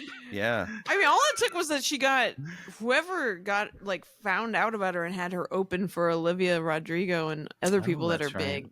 That was all it really takes, is just getting a bigger audience. I guess Olivia Rodrigo's producer produced The Rise and Fall of a Midwest. Oh, okay. And he had known about her in the past, and then like she built, like you were saying, to the point of like building up your own business and your own audience and just working on your craft. Like she's plugging away, like you said, for 10 years. This is my question for you, because I'm at this point, like I've been doing the music thing for 15, 20 years, and I'm never going to stop. It's just fun. It's good for me. It's good for the soul. Same here. And you're so multifaceted in your like art output. What is your relationship with music as far as like, is it like an itch you have to scratch? Is it what is your drive? Oh, that's a good way to put it. It is an itch I have to scratch, because it's like it's the best way to express myself other than art. And sometimes I would say sometimes art is a great way to express yourself in ways that you can't verbally. And then obviously music is a way to do that with words if you choose. But I think it's like a lot of pent up whatever energy, like feelings. I don't want to say angst because it makes you sound like an 18-year-old, but somewhat. Angst shouldn't just be for kids. Yeah, it's not just for everyone. Tricks. It's not tricks. Yeah. Leo. But I grew up with parents who were very they just liked really good music. So I was always surrounded by really good music. So my dad would play songs and play music to me. He introduced me to things that like Bob Dylan or like punk music and stuff like that. So there was, I was just getting access to a lot of things that maybe some people wouldn't have access to till they're older and found it themselves. So I was lucky in that way, where I was just encouraged to, be musical. Yeah, drinking from the source. When did you start writing? I think I started writing songs when I was when I started learning guitar, so around like 9. 9 years old. Wow. And they were pretty bad. Hey, you don't know that, you know? Are they on that cassette tape player that you're recording? I have a cassette. So I don't have all my cassettes. Some of them got lost, just years of moving and stuff. So long as they exist. I have an album I wrote when I was 11, and I love the name. I've always wanted to repurpose the name. It was called, the album was named after the title track on the tape cassette, which was Lonesomeness with a Suitcase. Lonesomeness with a Suitcase. That's what I wrote when I was 11. I knew nothing. That is so deep and beautiful. You obviously knew the world. You've lived multiple lifetimes. Man. It's I don't know. Yeah, that sounds like a strange kid. A Prine song. Yeah, it does. Like a John Prine 1970s like unreleased album. It is very, I mean, you know, I am very glad I went through all those weird phases of weird music, because then I you know, just to age myself, then in high school I had a new metal band. Hell yeah. Like, all right. New like first wave new. Like first wave new metal, like were you talking like Korn and Limp Bizkit, or are you talking about like Linkin Park? What are we? Yeah, probably like Linkin Park era. Hell yeah. Yeah, no. But it wasn't by choice. That was what the people I met wanted to play. It was so I was like, well, I want to be in a band. Yeah. Of your musical journey. I think a song I wrote. We all fuck with new metal at some point. You got to pay your dues to sing the blues, Callie. You know. I wrote a song called Hell A. Called what? Hell. Stop the podcast. Hell A. It's so good. L.A., but so hell. Hey. I like that I broke you with that. Oh my God. I mean, if that's not the most new metal thing you've ever heard, then I don't know what is. I am so addicted. I will doom scroll new metal bands on Instagram for hours because I have a deep love for them. Hell A. Oh, I didn't even tell you our band name. Oh no! Oh, please do. I'm gonna lose it. I'm gonna turn my mic off because it was definitely like of that time of like. It's desperately seeking medical attention. So for short, DSMA. Well, and our other song titles "Freedom to Die." That was written by the guitarist. Who was there on January 6th with a title like that? No, he actually ended up being the production manager on The Simpsons. Well, damn. So there you go. I learned a hell a lot of that last. Damn, Hell A. That's so fire. That's the most fire name of a song. I wish I could steal it. I'm gonna cover it. Do you have are these songs available anywhere? I hope not. They should be. I think there used to be a website way back when called mb3.com. Yeah. You could upload your music to it. So at some point it was on the internet. Not anymore. I'm gonna LimeWire that stuff. There's the way back machine. They have this thing where you can try to find right. Oh, and the MySpace server lost all of our good music. You remember the MySpace days? Oh, I had a MySpace music page for my country band, which was the first time I ever used the moniker Kali Kazoo. It was Cotton Katie in Kali Kazoo, which was she was another cartoonist that I met while working with John Kay and all that. And we would do country covers. And that was a precursor to another country band I had with Rob Schraub's wife, Kate Freund, which was called The Get Back Gang. The Get Back Gang. The Get Back Gang. I like that.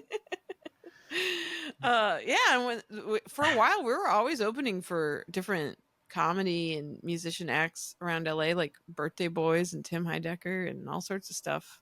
Tim Heidecker. But then we just stopped. Damn. I think we stopped right before the pandemic, and then the pandemic happened. And pandemic stopped a lot of things. A casualty. Horrible. How did things change through the pandemic for you?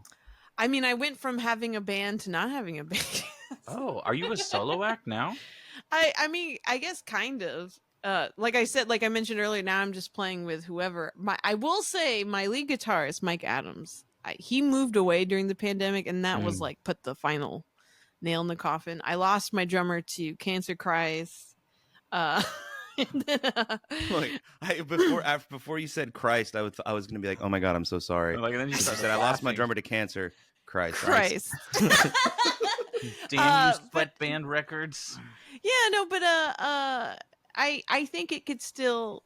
I love the drummer I got for my last album. He is from this amazing band called Kui, like QUI. If you want to look them up, he is like a studio musician that always works with Toshi, and he is fucking amazing and so nice. And I was like, would you ever consider like playing with me? And he's like, yeah. So like he did like some live performances with me on my show, the Kali Kazoo show last year. But I do want to hit him up and be like, yeah, come play drums. But I do yeah, I don't really have a band. I don't have a practice space anymore, and I don't really have a band. But I could figure it out. I don't know. You were able to figure it out before, and you figured it out when you wrote Hell A. It's true. It's true. Yeah, that kind of genius. You can't make that up. I mean, I did though. No, good point. Good point. I am the only show I definitely have on the books is coming up for a while. January 2025. Oh, that hurts to say that out loud. 2025. We're almost there. That hurts my brain. I'm going to be playing like a fun like a combo show of the Kali Kazoo show, but then also a live performance of my whatever iteration of my band I come up with at that point. But it'll be me presenting Ego Plum, who's this amazing composer and musician who has his own band and all that in his own right. We're going to be talking about his music, and then he's going to be performing live with his band, and there's going to be marionettes. I don't know if you guys know about the Bob Baker Theater, but it's a marionette theater. It's going to be weird, but they've been opening it up to having like shows there, like Ty Siegel's playing like an acoustic show there next month. So I was like, I think they're trying to go in that direction. So we were planning this show, and I was like, yeah, I want to do more shows, and I want them to be weird. So marionettes. You're gonna get it. Yeah, you're gonna get the weirdness.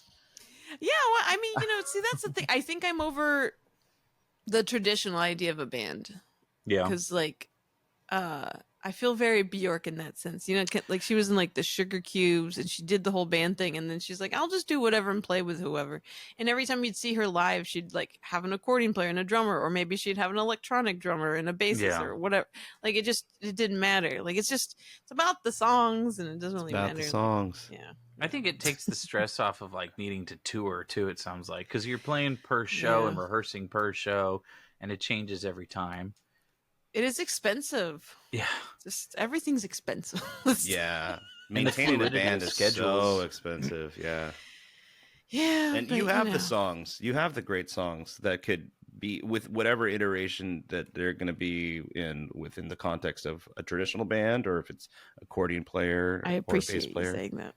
100%. I'm not blowing Seafoam up anyone's volcano. Where does the Seafoam go?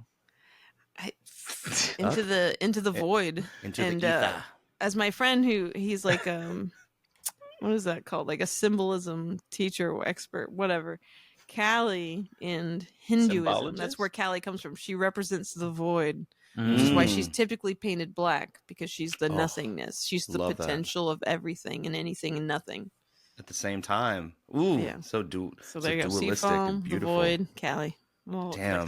Also, I will say, can I just say, if I do become, popular out in the world, all the other Kalis that have become famous, because there's now a couple of them, none of them have that on their birth certificate. They all adopted that name, but my actual name is Kali.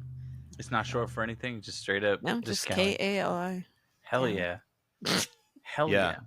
And then you could sue them for... Yes. Take them for all they're worth. This show is your ticket there. Yeah. This is it. So we're going to put you on my way to the top. We're going to dig up some... Well, we talk shit on Disneyland a little bit. I love Disneyland, though. Can I just... I love Disneyland. Yeah. I love Disneyland. I love Disneyland. Don't come after us. I love Disneyland. The House of Mouse. May it ever thrive. Stop. Hey, I'll do a collaboration with Disney. I don't care. I'll sell my soul. Yeah. The soul. I mean, if it existed, I would sell it for sure. Sure. What makes you think they'll buy it? What makes you think they'll buy your soul? Oh, they will. They're struggling right now. Disneyland is it seems kind of janky right now, according. So they need some souls. Be Gone Green. What's that green? Is that what it's called? Be Gone Green? It's the one where, like, when they don't want people to notice something, they paint it a certain shade of green. Oh. It's almost Seafoam, but it's not. Really? How dare you, Kurt? Yeah, what the heck? That was their inspiration. I mean, but that's the thing. Seafoam is very of nature. The sky, the ocean, just peaceful. Has the sky ever been Seafoam? Sure. Oh, 100%. Is it? Okay. Yeah. Can I? Yeah. I try. I don't bring this. I bring in the morning. Come up to Oregon, bro. Morning. I'm colorblind, so like, I know. We're talking about Seafoam, and you're just like picturing purple. And no, like, I don't. I guess probably sure. not. I don't know. You tell me. I don't know. The portals are purple to Kurt. Oh my god. Anyway, I mean, make it all come back tonight. Your green shirt. That is purple. Is it lavender? Lavender, yeah. Is it lavender? I mean, is that lavender? I can see color. I can't. I don't. No, now we're finding out that you're colorblind. I think only men can be colorblind. It has something to do with the Y chromosome. Yeah. Honestly, they deserve it. No, because it's on the X. Women are carriers. Oh, okay. Well, it's not on the Y. It was only men. Why did I think that?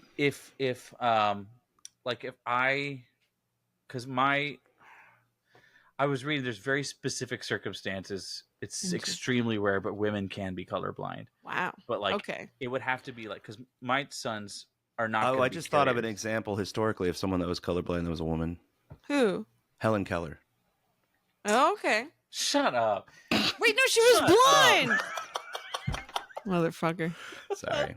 I couldn't. Wait, but do blind people see colors? No.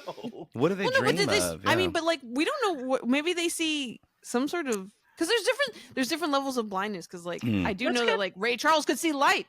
Mm-hmm. That's true. Or some musicians have, what is it called, synesthesia, where they can where they see colors. Yeah. Let's get Stevie Wonder on the show. Colors. Yeah.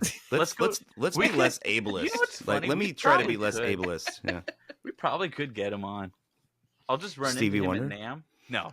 Stevie Wonder played in North Corona Community College, RCC, in the little. This is true.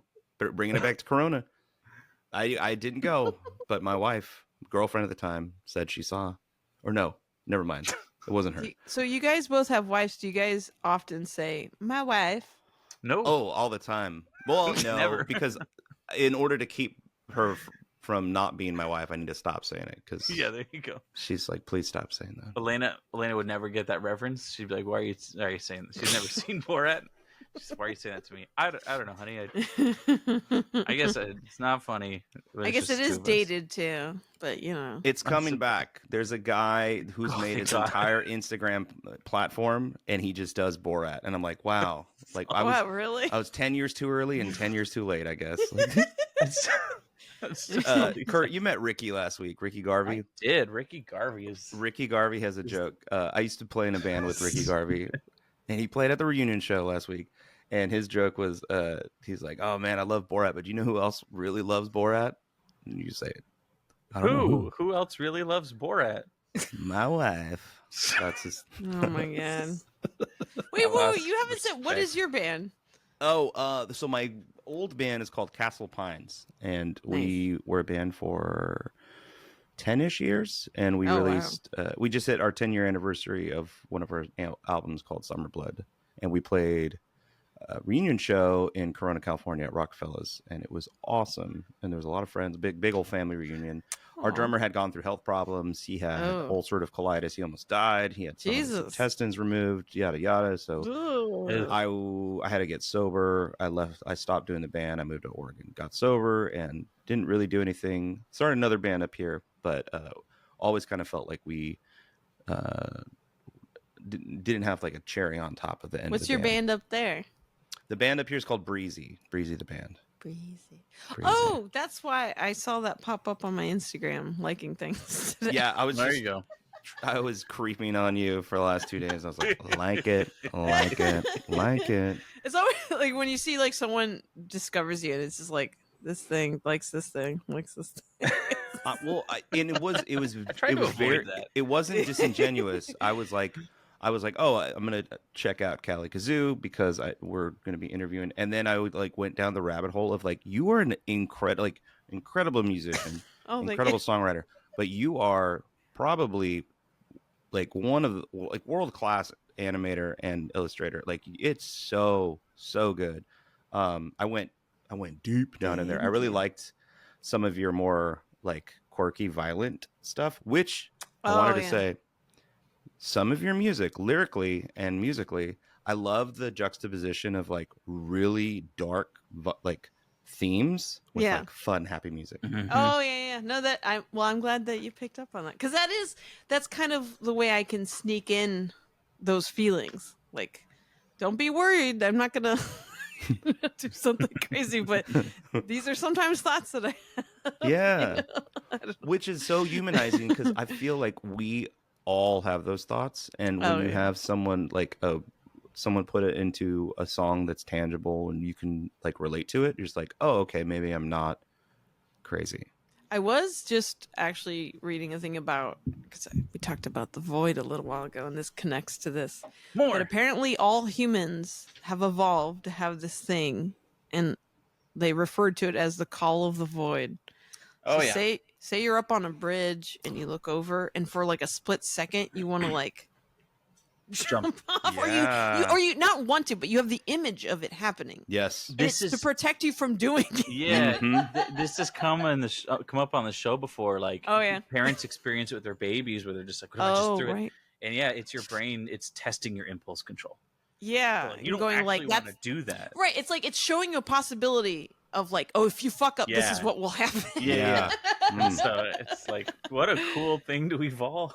It's not our monkey brain. It's a great thing to have, and oh my god, just knocking up microphones over here. It's a great thing to have in the back of our brains for impulse control, because it's also survival of the fittest, if you will. Because if you see an influencer doing the same thing on the edge of a canyon, then they fall and kersplat.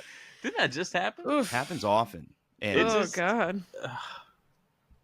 I see those videos sometimes on Instagram where you see it's security camera of the street, and a guy like grabs someone's phone out of their hands and runs, and then gets hit by a bus immediately.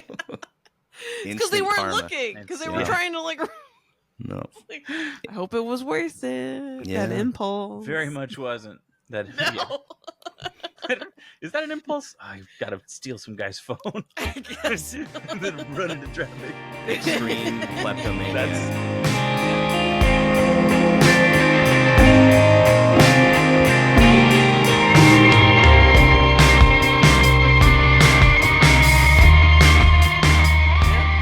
Extremely acute kleptomania. That's wild. Yeah. But thank you for noticing that in my music, that there is a darkness, which I that's even the cover of the third album is kind of nodding its hat to that, going everything's Seafoam and pink and cuddly, but also Cthulu. Yeah. Some of the most important works of timeless works of art in any medium play with themes of human emotion that are hard to talk about. When you can put it in a way that's easily digestible. Bob Dylan was great. You mentioned Bob Dylan earlier. Bob Dylan was great at it. The Beatles played around with it somewhat. I'm a Loser. That was a big influence on my album, because Long Live the Loser. Yeah. Because I love that idea of the loser, because there'd be points in time. So when I wrote the title track song, there was actually a whole section of that song that got edited out because we were just trying to make the song more poppy or whatever. But that song was a very low point where I was just upset at people that were, which is a very human thing to do, upset at not being as successful as someone else, or things not going well compared to someone else. So that's why it's long live the loser. And her unhappiness, death to the winner and his best friends. Yeah. It's just that sort of feeling of feeling left out and also being hurt. And then, seeing people online like celebrating, like, and all of the online stuff, whatever, people are never as happy as they look, or maybe they are. Who knows? That's the curse of social media. Like being an influencer just sounds like a freaking nightmare. Everything. So that's why I was content. like, long live the loser. Long live you who has nothing or feels like you have nothing or nothing is worthwhile. Like good job to you. I love writing about like the mundane. Like I can write music all day long. I can write poems all day long. I can't put the two together. I just can't figure it out. Really? Personally, there's a disconnect for me. And if I try to add music to my poems, or if I try to write words to my music, it feels disingenuous and false. Like some reason I separate them. But like I love writing poems. I think the best song I've written, which I never released, but it's about going to the DMV. And why haven't you released if it's your best song? Because I've heard this song. Yeah. It's great. Mixed I was bumping to it. I just need to send it out for mastering. So I still take guitar lessons, and my guitar teacher, he does mastering, all sorts of stuff. And so I was like, Larry, what do you think? He goes, you still got to do this and this and this. So with him, I'm in the perpetual editing phase, but I'm like, I kind of just put it out there. But it's you just gotta do it because things can always be better. But so if you have that mentality, you'll never amount to anything. I know. And the funny thing is, like the tagline to our show is, it doesn't have to be good; it has to exist. And there so you go, when we first started, we were all about writing songs in under 45 minutes. And so like the first 10 episodes were with, some of our friends and just writing whatever crap song we could. Some are pretty good, but, and it just putting it out there. And then it got too difficult to release a song over Zoom, and it just turned into interviews and stuff. But like, I love writing about the mundane because everyone can kind of relate. I just wrote a poem about some guy waiting in line after like a 12-hour shift, and he sees this cookie at the end of the cafeteria line, and he's like so excited for this cookie, and it's the last chocolate chip cookie, and then this woman like grabs it, and she's like, I already paid, sorry, and she takes off, and he's just like, oh shit. Like it's just this disappointment, and it's a good poem. I read that in a Panera, and I was like, whoa, this is so meta. We've all felt it, but you got the death lemonade. Death. Yeah. Oh, people really died from that thing. I worked at Panera when I met my wife, my now wife. I was a Panera Panera. I made sandwiches, but and I used to back then. This was like 2009, 10. Wait, do you guys have children? We do not. We have fur babies. Oh, okay. I was about to say your first child could be named Panera, but continue. Okay. Pan and Era. Panera. Pan after the god of whatever. Silliness. The only time I've ever felt happy that you don't have kids. I'm still a little guy. No, it wasn't Pan. Okay. So 10 years ago, Panera. Oh, it was just great. You'd be able to take home all the cookies. But I did witness love inside of a Panera. So it was a strange. When I read your poem, Kurt, I was like, oh, they didn't fall in love. That's a name of a poem. Oh yeah, no. Right there, love inside a Panera. Love inside of Panera. Copyright, trademark, whatever. Panera sucks now. I don't know if you've been back recently. Yeah, it used to be ever. My original point was like I appreciate how relatable your music is. Oh, thank you. Like that's what I was trying to get to, but I'm happy to talk about Panera Bread. But like, it's just a fun listen. I love that. I drive in the car and I don't read the lyrics as I'm driving, but like I love reading the lyrics, and it just I don't know. Reading and driving not recommended. You're very good at what you do. Thank you. So. Yeah, no, that means a lot, especially from people that write music and stuff like that. It always is very like humbling and sweet to hear when someone actually like relates to and connects with you, because I think that's the whole idea. You're expressing yourself, so you're doing it for yourself, but you put it out into the world to connect with other people. Yeah, because you could just make it and then never release it, but that's just for you. But that is it's to connect with everyone around you. Like, that's true. You know what? Just throw it to the wind. Yeah. We're here so briefly. Like life goes by so fast, and if you have the ability, like you do, to write great songs, like I think it's not just important, but like it's almost necessary. Like it's that itch you got to scratch. You know, you gotta get these things out there. And I know. I'm gonna just keep scratching it. Although, yeah, no, it definitely there is this weird like counterintuitive negative thought in the back of my head where I'm like, the older I get, and as a woman, it's just like less value. I'm less valuable to society. Here in Capitalism pokes his ugly head in again in the conversation. What is the hillbilly elegy guy I've been saying? Oh, like, JD Vance. Childless JD cat lady. There's a whole people are selling shirts of like childless cat lady shirts with like this cute little cat. Embrace it. Apparently, women without children are some of the happiest of their demographic. Yeah, dude. I believe it. Yeah, I totally believe it. We're dumb. Men are dumb, dude. We are not. Really, if we you really could are. avoid us. We're not that great. Full honesty, I was like, Callie's gonna come on the show. It's just me, Leo, and maybe Adam. Like, let's see if we can get Monica back on just for this episode, because like we're not. I don't think we're the brightest hosts. No. Wait, so you had a so you have another host, but then there also was a female host at one time, and she evolved out. She evolved. Yeah, she was our fact checker. She literally was the intelligence check on us. And she had to step away. She's like pursuing a master's degree. She has 2 girls. Like she's like I'm very important. Very busy. I don't need to be. No. But we miss her.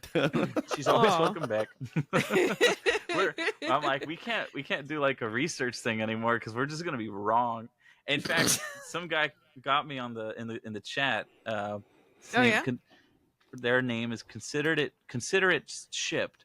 They say Hell A and Loneliness in a Suitcase is honestly incredible. Regarding the Disney green, go away green, they said it's what all their fences are painted, so it's easy to run over with your eyes. And then the colorblindness, both parents would have to have a recessive X gene of colorblindness. So like if I had a daughter and I had, gave her the X that had the colorblind, and then if my wife was a carrier, all of our children would be colorblind. And then with the man, they only need one recessive X gene. Who's in the chat? Okay, Bill that's Nye, what the science guy? So it's just easier for So we do have someone in the. If Bill Nye was watching our show, I took a selfie with him once, and he was very like, Okay, so it was I was backstage at the Creative Arts Emmys, not a very important Emmys. Award show, but whatever. Bill Nye was there, and I was hanging out with Ryan Ridley, who I don't know if you guys know him from Rick and Morty and all that. Oh yeah. But Bill Nye. We're like, look, it's Bill Nye, and we're Ridley's girlfriend was with us too, and we're like, can we take a selfie with you? So it was me, Ridley, and his girlfriend, and he was like, all right, I'm going to hold the camera now. Don't look at yourself on the image. Look at over here where the actual lens is. Now everyone 3, 2, 1, look at the lens. Wow. It was just very like, do as I say, I'm doing it correctly or not. That at was all. a very good Bill Nye impression because that's how the show was. He's like, consider the following. Don't look at the screen. Yeah, it was literally like just directing us, and we're like, okay. Thank you, sir. Yeah, thank you, sir. We knew that, have another. I still feel like I learned something. I did learn something. All idiom. Despondency. Then what has been said. Well, apparently newer iPhones, they kind of create them so that you can look at yourself on the. I don't know. Do they? Oh, I think it's like trying to compensate for the fact that everyone looks at the image, not the lens. Yeah, I don't know. Leo, what'd you do, man? What happened? I can't hear you, Leo. He messed with his settings. This happens. All right, hold on, Leo. Wait, say something? Nope. You ain't coming through, man. You're muted. All I hear is my air conditioning vent rattling. Yeah. Oh, that's you too. Mine too. Okay. I got no. Your microphone came disconnected. There we go. No. There you go. We can hear you. Hey. Okay. Hey, you're using the Scarlet too. Nice. The new MacBooks are all USB-Cs. Yeah. and my Scarlett interface is not. So I have a little adapter, and like I was laughing at some because this is just a frivolous fun group, and I hit my laptop and it shut everything off. Oh. And I just wanted to say how cool it was that you saw Boop Boop Bill Nye the Science Guy. Bill. Yeah, no, that was. I mean, there was. I saw a lot of. There was a Star Trek reunion, which we already established you guys don't care about. But, we didn't say we didn't care. What was it? It was 2018, so it was like the. I don't remember the number of how many years it was, but they had like William Shatner was there, LeVar Burton, 7 of 9 lady, Jerry Ryan. Like a bunch of people, and it was cool, and Bob Saget right before he died. Oh, Bob, he was in Star Trek? That was really sad. He was just there. I don't know why when you said 7 of 9 lady, I thought of John and Kate plus 8, and I was like, why are they there? 7, 8, 9. Weren't they canceled? 8. Yeah, there's some. Yeah, one of them, right? A lot of those shows, yeah, they're like, a lot of those. What's the religious one where they got like 50 children? Yeah, and they 50 and counting. 70,000 and counting. 70,000 counting. Yeah. What is that? They were doing some nefarious things. The Duggars. Yes, that's what it was. Gross. Yeah, their name literally sounds like we shouldn't be saying it. 19 kids and counting. Yeah, like the oldest son was like preying on his siblings and stuff. But the dad knew. I mean, but he's a godly man, so he had to conserve faith and faith. If the Habsburgs can do it, I'm sorry. It's rough. Can't the rich do it? I'm not making a case. I'm sorry. I'm not trying to make a case for this at all. I was gonna say, how long is this show? How long do you want? As long as you want. It could have ended 30 minutes ago, Kelly. Really I had questions, but like, you have questions? Okay, let's go rapid. Spit them out. Shit. Hold on. Now we're back to the problem. Me reading my own writing again. You gotta just type this shit. It's just like, I didn't know. I could have. But I've been thinking about this all day off of Long Live the Loser. Yeah. You do this a lot. What holy tempo change, Batman? Yeah, that's what I would say. You do a lot of tempo changes, but in a way that's so seamless and fun. Thank you. I normally hate a tempo change. I don't remember it's on Don't Give Up in General or. Oh, we do it on a few. Probably do it on most of the songs. Yeah. There's one where you go into you're just normal 4/4, and then you go into this like waltzy 3/4 6/8. Oh, yeah, that's Don't Give Up in General. That's the one. Yeah. That's probably my favorite song on the album. Because I wanted it to sound kind of like waltzy circusy. Yeah, it's so good, but it's not like. How did you record that? Like, did. We just did it, dude. We did this thing, which is that good, so that it's all exact, and there's a click track. He does this thing where he does a whole click mapping of the whole song. So I do a rough with the drummer live, and then based off that, then he kind of sets it so that he knows exactly what the click track should be, and then we play to the click track. If that makes sense. Oh, that's cool. You said so it's all mapped out, and there's parts where like I think like in the song Another Life we speed up and speed down even. Like he wrote that into the click track, so the click track would like he would do that in our ear. Yeah. Oh, nice. Wow. Which definitely helps. That's wild that he didn't so you guys recorded your scratch tracks, like you playing with the drummer, and just then so that he could hear what it would sound like. And then he mapped it out. Yeah, mapped it out on Pro Tools or whatever. Damn.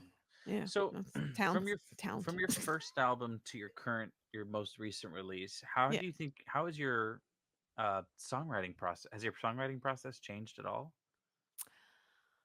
I don't think so. It's mostly I do two things. So a lot of times now, since having an iPhone, which is the last, however many years, I'll in my notes program, I'll have like 1 sentence ideas that I'll later bring into my lyric book and be like, okay, I'm gonna just keep writing after this one thought. It's kind of like it's just like a topic starter kind of thing for my brain. I see. So that's what I'll do for lyrics, and then when I'm writing riffs, I'll write riffs, and then I'll just go through all my lyrics until it kind of fits mathematically. So Huh. that's why sometimes songs will get parts of them taken out and put into other songs, because it's like, oh, it doesn't fit, but I like what I wrote, but it doesn't fit within this song with this riff that I have. That's freaking chaos, dude.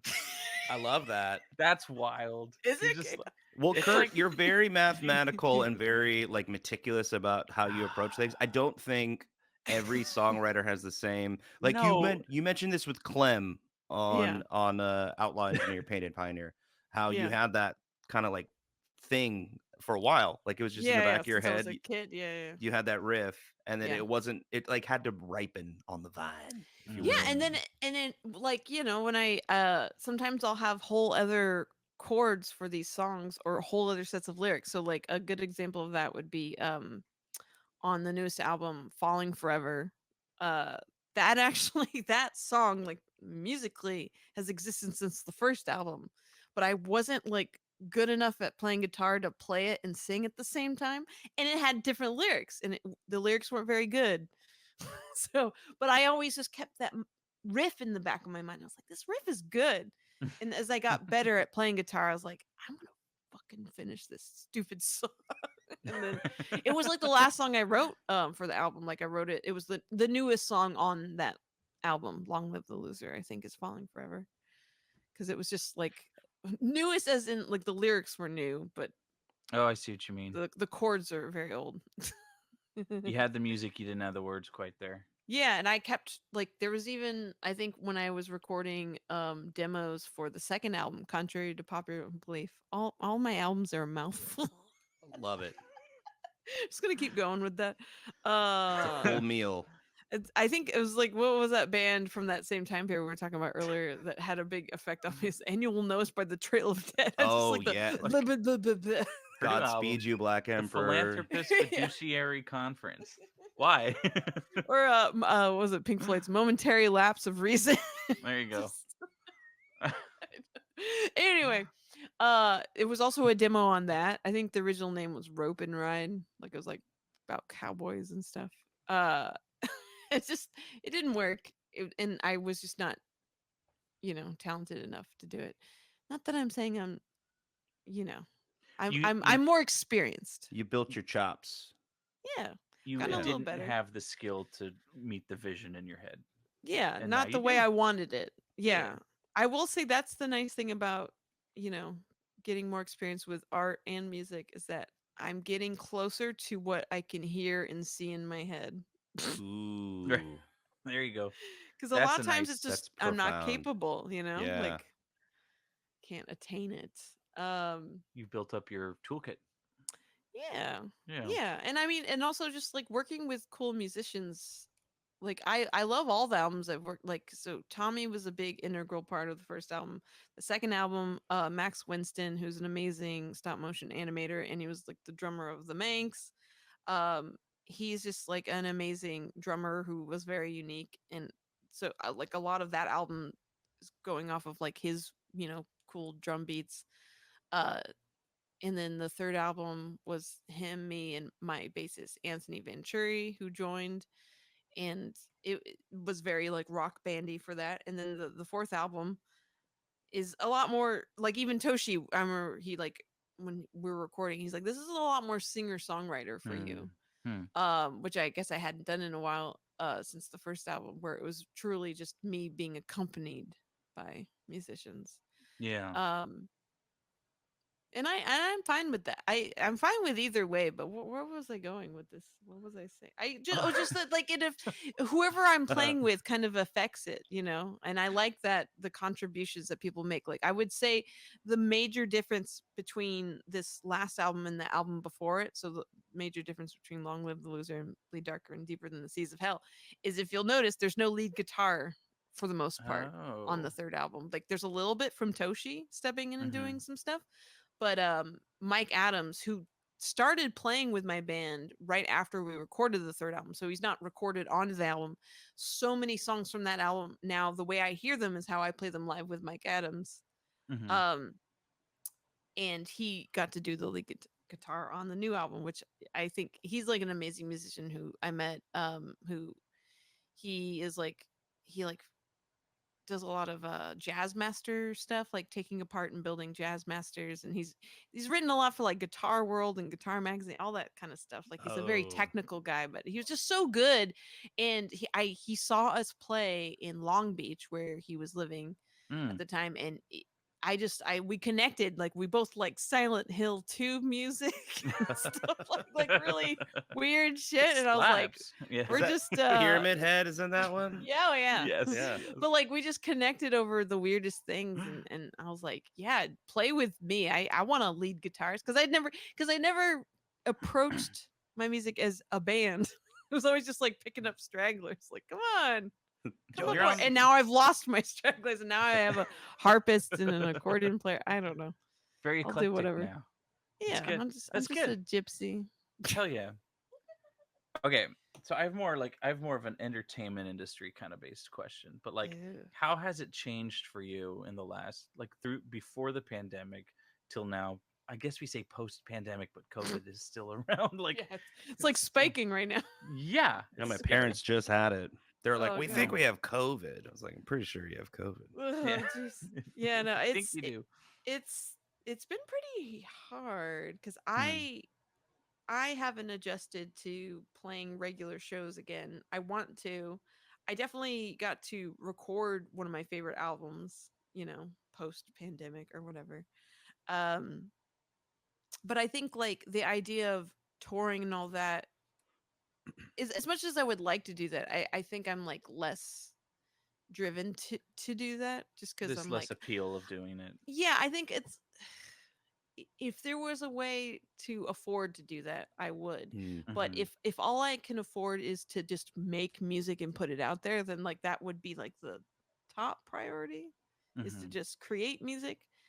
Even though obviously playing your music to people is the general idea that you want to do, but that's like taking a back seat for me personally, just because it's expensive.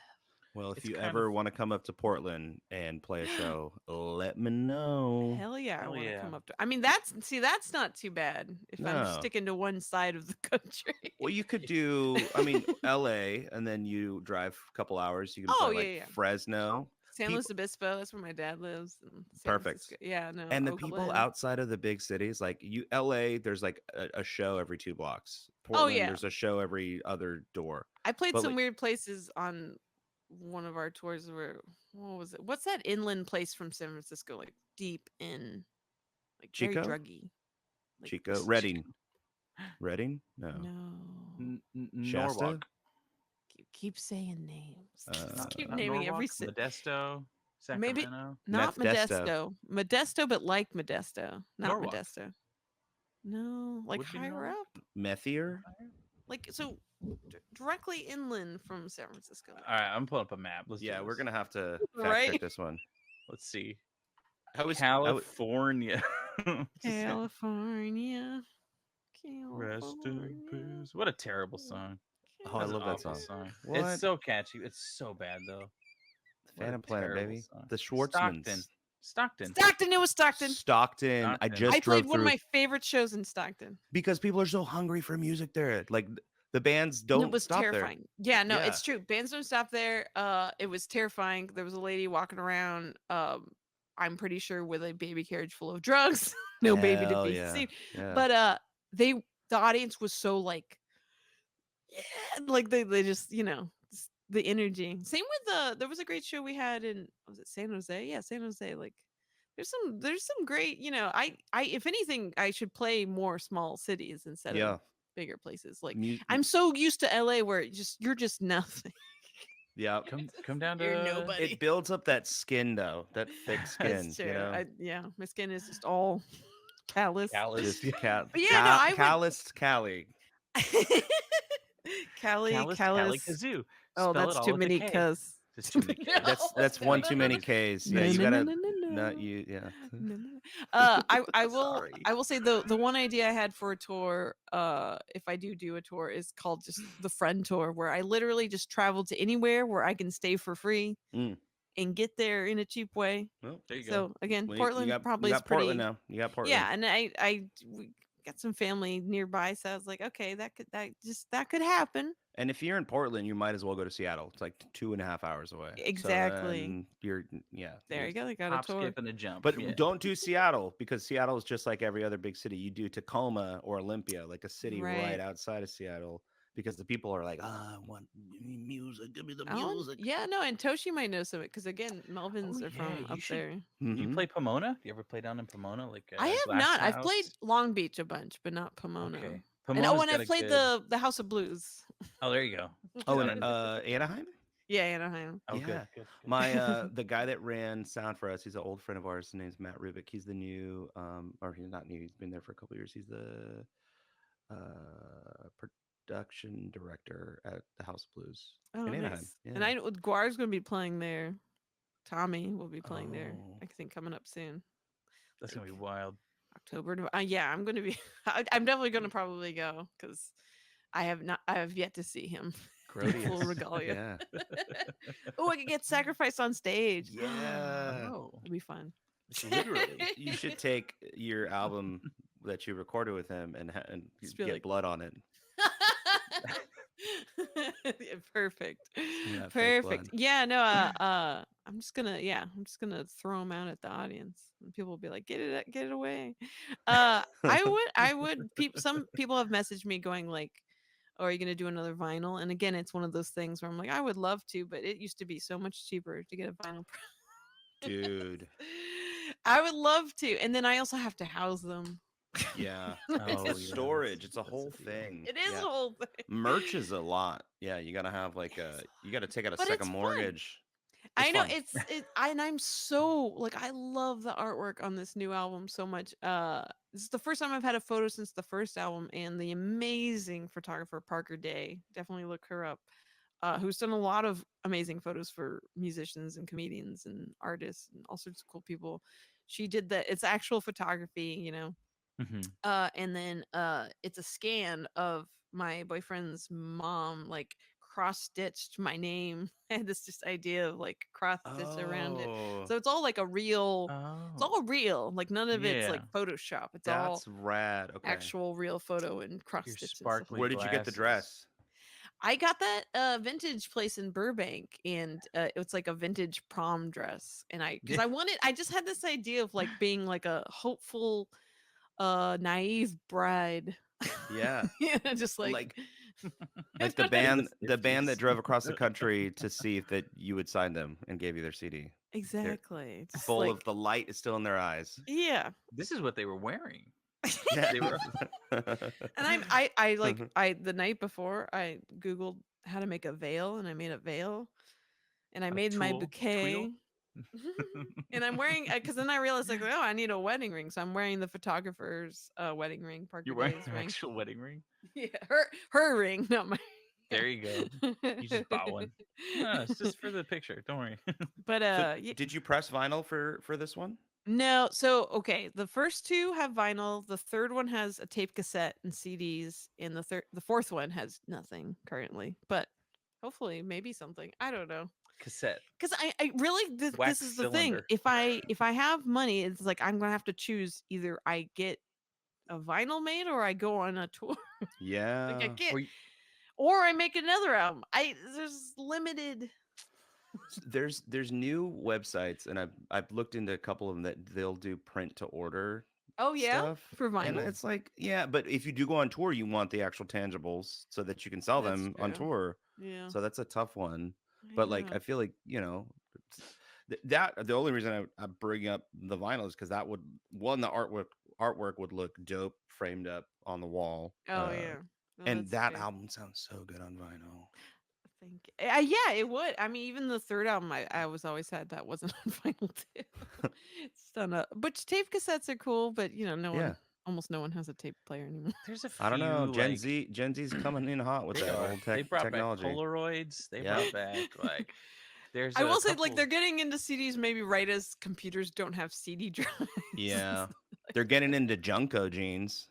They're wearing those again. We were driving through and the frosted tips. We were driving through we were driving up the PCH coming home to Portland because we were just in Southern California, and we were at the stoplight, and there was like a group of like 3 or 4 teenagers, and they all had saggy, big, long shorts and Junko jeans on. Nice.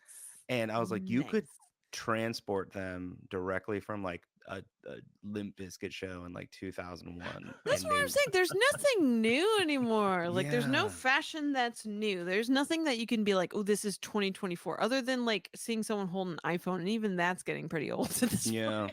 Like there's nothing to differentiate. If you were watching a movie and it's like it takes place in 2024, it could take place in 2014. It could take place in 2004. We're going right back to our capitalism conversation.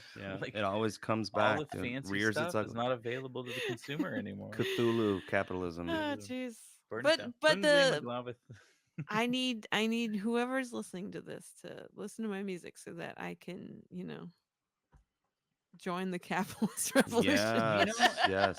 You have a really healthy fan base. Like, you have a lot of followers. I have like some I would say a small but powerful. I would say so. And dude, this is 2 hours of material, and I'm gonna give this to my sister. She sits on the podcast too. Oh, nice. She'll do some editing, but she'll go through the episode and like pull clips and put together like 3 to 5 minutes of stuff that. Dude, we can talk about this when we're done recording, but like, this is as much for you as it is for us. No, I appreciate it. I mean, it's to say that like again, like I keep talking about Chapel Roan just because she's on my mind lately. But like, see, because now that she's like become viral and all that, like they cut to all these clips of her on these types of shows just like a year ago or 2 years ago. That's gonna be you, Kali. I hope so. We're rooting for it. Thank you. We will share. We will. Yeah, we'd love it. I've been very lucky with having a lot of really nice and talented people. Like like we were saying, like the people that have been in my music videos or have shot my music videos.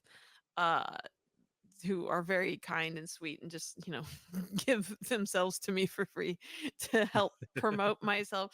The amazing Madeline Zima directed my last music video, Falling Forever, and she's just an amazing actor and director and blah blah blah. And her sister Yvonne is the star of Black Wind, along with the amazing Kate Freund, who's Rob Shaw's wife, who I've mentioned before because I love her. And she's in a lot of my music videos, and she usually dies.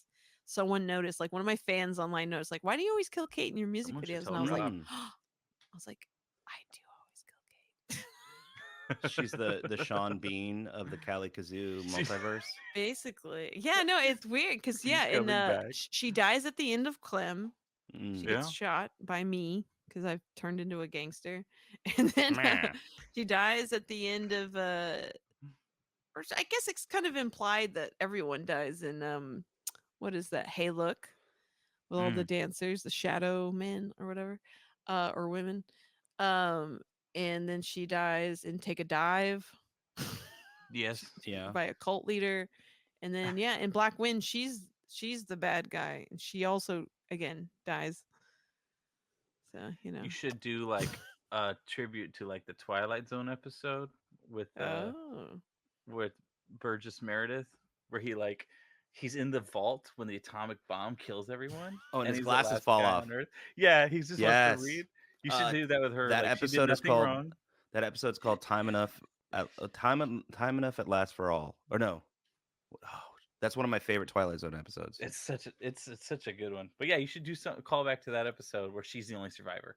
No, I like that. Or I make her William Shatner on the plane. Yeah, do that too.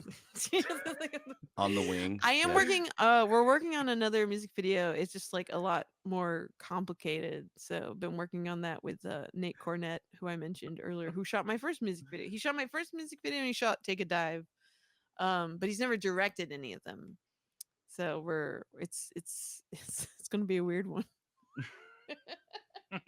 The only spoiler I'll give, which I think I posted an image on my Instagram but didn't explain it, but it may or may not involve Bob's Big Boy. Oh. But for legal reasons, probably I shouldn't say that. Yeah. It's Robert's large child. Yeah, there you go. You had it on the tip of your tongue. It's ready to go. Get Drew Carey to partner on that one. Oh my god. Yeah, I guess That's Jeff like knows him. That's his jam. That's his Bob's Big Boy. That's like his restaurant. Oh, I know. Yeah, That's he wild. he probably paid a lot of tabs last year. My grandma, her whole life is like Glendale, Burbank area, and she's like, "We're going to Bob's like every month." They used to go to Bob's Big Boy all the time. It's a good burger. Here, man. It's a great burger. Wait, did you know that about him picking up the tab? I did know about that. Yes. Yes. Oh yeah, no, the writers' strike. He picked up the tab for everybody. He's a good dude. He's crazy. Did that affect you, the writer's strike? Like, kind of. I see. This is the thing. I'm in Animation Guild, and technically, we're about to either maybe go on strike or not. Our contract agreement goes up in like 2 weeks, and so I will find out. But it's been weird. A lot of our industry, like film, entertainment, whatever industry, has been like obviously AI, but outsourced. yeah. So it's a lot cheaper to get stuff animated in India or Ireland or Korea or China or anywhere that isn't here. The bottom line, cheaper. It's cheaper, man. So yeah, it's definitely musicians. We need. I really gotta. This music career's really gotta take off. So. Yeah. Hey, they haven't figured out how to outsource that one yet, Callie. Exactly. Actually, K-pop's pretty good. Yeah, that's true. Yeah, everyone just listen to K-pop now. Like, oh my God, K-pop, Kali Kazoo, K-pop. We just taking it back home. There you go. Red-blooded American. Yeah, K-pop. It's ours now. Copyright circa 2024. Like, I feel like they have one of those fan bases where they could just destroy, like they can destroy entire governments, let alone like an individual. Oh yeah, they just decided to. Yeah, like the Swifties. I say they're the only group that can rival the Swifties. Yeah. Well, yeah. When you can get a fan base like that gets like they consolidate their effort to like. I think they bought up all the seats at like a Trump rally, and nobody showed up. Right. Pretty genius. I love that. Yeah. The power of this little black box that we have. I think I'm getting a little sleepy and delirious, so maybe we can... Understood. Well, you've been a wonderful guest. Thank you. This was a lot of fun. Yeah. This was a blast. Oh, and man, learned so much from you. Got to talk about your awesome music. I can't wait to play a show with you in Portland, Oregon. Hey, anytime. Yeah. Anytime. I will figure that out now. Yeah, there's a couple places. There's a lot we can play in Portland, but there's a ton of places in Oregon. Yeah, if you come up this way, however, that if you go with your band or just do. I'm trying to remember the venue because way back when I happened to be there for a wedding, and the Manx, Tommy's band that I keep bringing him up. Yeah, he just happened to be in town playing. I was like, I'm going to your show tonight, and he's like, I'm in Portland. I'm like, me too. But I forget where it was. But it was a nice little venue. Portland's a fun town. There's a lot of like there's bigger venues. Yeah. Not to the scale of like LA's got big venues, but Portland has more of these intimate like venues that which is better anyway. And like good like Stephen Malcolmus from Pavement plays these like he just played this venue called Turn like a couple months ago. And it's one of those it's not like The Smell, but like kind of the same ethos. Yeah. There's human feces. It's just built on human poo. I was most of the time when like the last time I had a tour, it was all DIY punk places. You know, but those are the best. Those are the the Green Room. The movie Green Room. I never watched it. I don't think I could watch that. That movie's rough. And that's the guy that was in the Star Trek movies who got run over by his car. So sad. Oh yeah. So sad. And on that note, no, we got on a better note. Yeah, dude. Yeah. Listen to Long Live the Loser. Let's get you some live shows, and I don't know. Yeah, no, I will say I'm late to the game. I purposely did not join Apple and Spotify and Amazon and all that for years. I was very anti that, trying to like stick it to the man, but really it was sticking to myself. Yeah. So I joined very late. So I joined. So please follow me and like on all there and all that so that my numbers go up. Yeah. We're I'm part of the system now. Yeah. Yeah. We'll share all the social links and everything. Nice. So we'll push it. But yeah, stay on after I stop recording and just a couple things. I just like explode. I know. Kelly, no. Yeah, what the camera I'm just falling. You could green screen that Seafoam. Oh yeah. Oh yeah, you be could. A little lumpy. A little lumpy. Hello. I'm a little lumpy. Speaking of lumpy, I don't know why I turned on my neon signs, but you can't actually see them. You have neon I see signs? a light. Oh no, that's the recording symbol. Oh, what is that back there? Oh, it's the void. It's the Kali. It's the void. I'm just gonna. Oh, there they are. This is dumpling. Out of frame. Ooh, yummy! I love dumplings. Dang. I broke the fourth wall. Okay, I'm done. I got my lamp. Good night. Good night. This is Leo. You want to say something to sign off so I can stop recording? I want to say, Callie, you're awesome. Awesome. Hell that yeah. out. Hell yeah. Hell Gazoon type. Listen to Hell. Hey, new metal is back, y'all. Oh God, probably. God forbid. It is. You need to bring that album back. That's coming to Spotify. Oh my God. Exclusive for Just One Song listeners. I'll just... Hell yeah. That's the best. No. I don't think I've ever talked about that ever. So that is an exclusive. That is. Thank you. You're welcome. Just unpacking trauma from the new metal. Happy. And how's your relationship with your father? No. Let's end on that. It's pretty good. Okay. I told you not to come into my room when I'm listening to Hell, Dad. Oh no, it's completely opposite. My dad would be the one listening to something crazy. Oh, dude, your dad sounds like he rocks. Both my parents. They lived right near the Black Flag Church in Hermosa Beach way back when. My dad, he gave me Nirvana Nevermind. He's like, oh, some of the younger kids that I hired, because he did ceiling wall textures in people's houses. So you'd always hire teenagers. He's like, they were listening to this. It's really cool. Here you go. And I'm like 7. You just outed your dad's illegal operations of his business. Oh yeah. Well, LA. So, a lot of good point. People that you'd find at Home Depot hanging out. Yeah.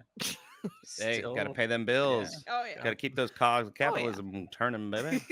But yeah, no, he's a cool guy. It's hard to compete with a cool guy, cool dad. Little cool dad syndrome. Hey, to all the cool dads out there. Cool dad syndrome. Oh man. Am I a cool dad? Sure. Thanks for the vote of confidence, Lee. No, you are really cool. Maddie, my partner, my wife, my life partner. She met Kurt for the first time last week. It was not the first time. Wait, she met you before? I met her 3 or 4 times before that. Well, this time it's stuck. Did it? No, I'm just kidding. I'm glad. Are we who's that person you do a show with? Leo and I went to college together, and I met her at the Songwriter Showcase. Both times you did it. Yeah. I met her at the gay bar where you did the drag show in Riverside. Wait, what? Oh, yeah. We hung out with her. Why don't we talk about all these things? Okay, Yeah. what is the Songwriter Showcase? B, were you in a drag show? Yes. I won 3rd place at the Draglicious Drag Ball in 2000. Was it 2007? Were you in drag? I was in drag, yeah. No, they thought he was. They gave him 3rd place. They were like, "Here you go, buddy." No, he was. He showed up. I just was there. No, there's a gay bar in downtown Riverside, California called the Menagerie. Okay. And every time we played there, I would always go to Goodwill and find dresses, and I would just that's awesome. It's the best thing to play in too, because it's so free and airy, and oh yeah, I miss it. I think at one point the Manx all wanted to dress up like they were in prom dresses, so a bunch of them borrowed my dresses to wear. Awesome. Hell yeah. For their heavy metal folk band. What is the Songwriter Showcase? So it sounds fancy. We both went to Cal Poly Pomona, and it's basically it's a required. Is it required? No, it's optional. But students submit, like, they audition a song to the group or to this class, Yeah. and then typically the seniors or sometimes the juniors are given the task of producing a whole show, like, for these songs. So, like, Leo, were you a producer? I think so. Yes. I was a producer my senior year, and so you're assigned like 7 or 8 songs as a band, and then you have to bring that to fruition on stage, and that's kind of Dang. your final. That's crazy. And so it's a lot of fun too. Yeah, that sounds fun. you Fun learn and crazy. to work with. Also, I didn't know there was a Cal Poly in Pomona, because the Cal Poly I know is in San Luis Obispo. So it's the sister school. Cal Poly Pomona was the agricultural ring of Cal Poly SLO, and then it became its own university. They Interesting. They raised the world's supply of Arabian horses there. Sure. Our previous guest on the show, Dr. Jesse A much needed Vallejo, resource. was right. Yeah, whatever. But she's the professor, an associate professor there, and the leader of the mariachi ensemble, and they've toured around the world. Yeah, she's awesome. Played for Arnold Schwarzenegger a number of times. Hers is a good episode if you're interested in checking it out. She's done a lot of cool stuff, and like she loves Weezer and like the Blue Album, and so she's like mariachi-fied like normal pop songs and rock songs and stuff. Wait, cool. She's not. What was that band that went viral playing at a Dodger Stadium? That was a mariachi band that. Oh, that was the Creed Easy Band. The Easy Band. Yeah, I think we talked about them. We talked about them. Yeah, they're cool. Yeah, they have a song. It's the Corrido del Will Smith, and it's all about Will Smith slapping Chris Rock at the Oscars. Oh my god, it's a that corrido. is amazing. It's so funny, dude. It's so great. The only I like do you know that band The Bronx? They have Mariachi El Bronx. Like, yeah, their version of the band, but I know the guitarist Kenneth. Oh my god, what was his last name? I don't know. I met him years ago because he was briefly married to my friend from the band Polysix. What a Japanese punk band. That's awesome. I'm like, small world. There's so many shout outs we gotta do now. Yeah. Anyone you want to shout out in particular before we sign off? Me? Yeah, shout outs. Oh, shout out Adam. Miss him. Sorry, I told him I'd do that. Go ahead. Shout out to my boyfriend Paul Cornett, because he'll probably watch this after, because he's a big he says no one rocks as hard as him. He lives to rock. So when he met me, he was like, "Oh man, you're so cool and rocking." So even though he's my boyfriend and he lives with me and all that, he still like will watch my interviews and things. Hell yeah, that's a good partner right there. That's awesome. I forgot we're videotaping this. I've just been like, he's probably just asleep in the other room because he thought I'd be done an hour ago. Oh no! You know what's funny? Like my bed, I'm in my bedroom / living room. I'm in my bed right now. She's gone at I sleep sitting up. She's at a bachelorette party in Palm Springs, but like I recorded when I recorded Dr. Vallejo's episode, I was like, "Honey, have you listened to an episode?" She goes, "No, I was there when you recorded it. Why would I listen to it?" I go, because you only heard me." She goes, "All I needed to hear. That's it. I don't care." And I'm like, "All right." Oh, it's okay. Maybe because we're still early on in our relationship, so you know, he's not bored of. I wear her down. Hit yet. No, like, we're 10 years in, and so we're just it's 2 kids. She's stuck with me now. We barely tolerate each other. Jeez Louise. Okay, really? I'm gonna walk away, because if I don't walk away now, I can't get my steps before midnight. Oh, get your steps in. Yeah. Good. You have half an hour. This is just one song with Kali Kazoo. Good night, everyone.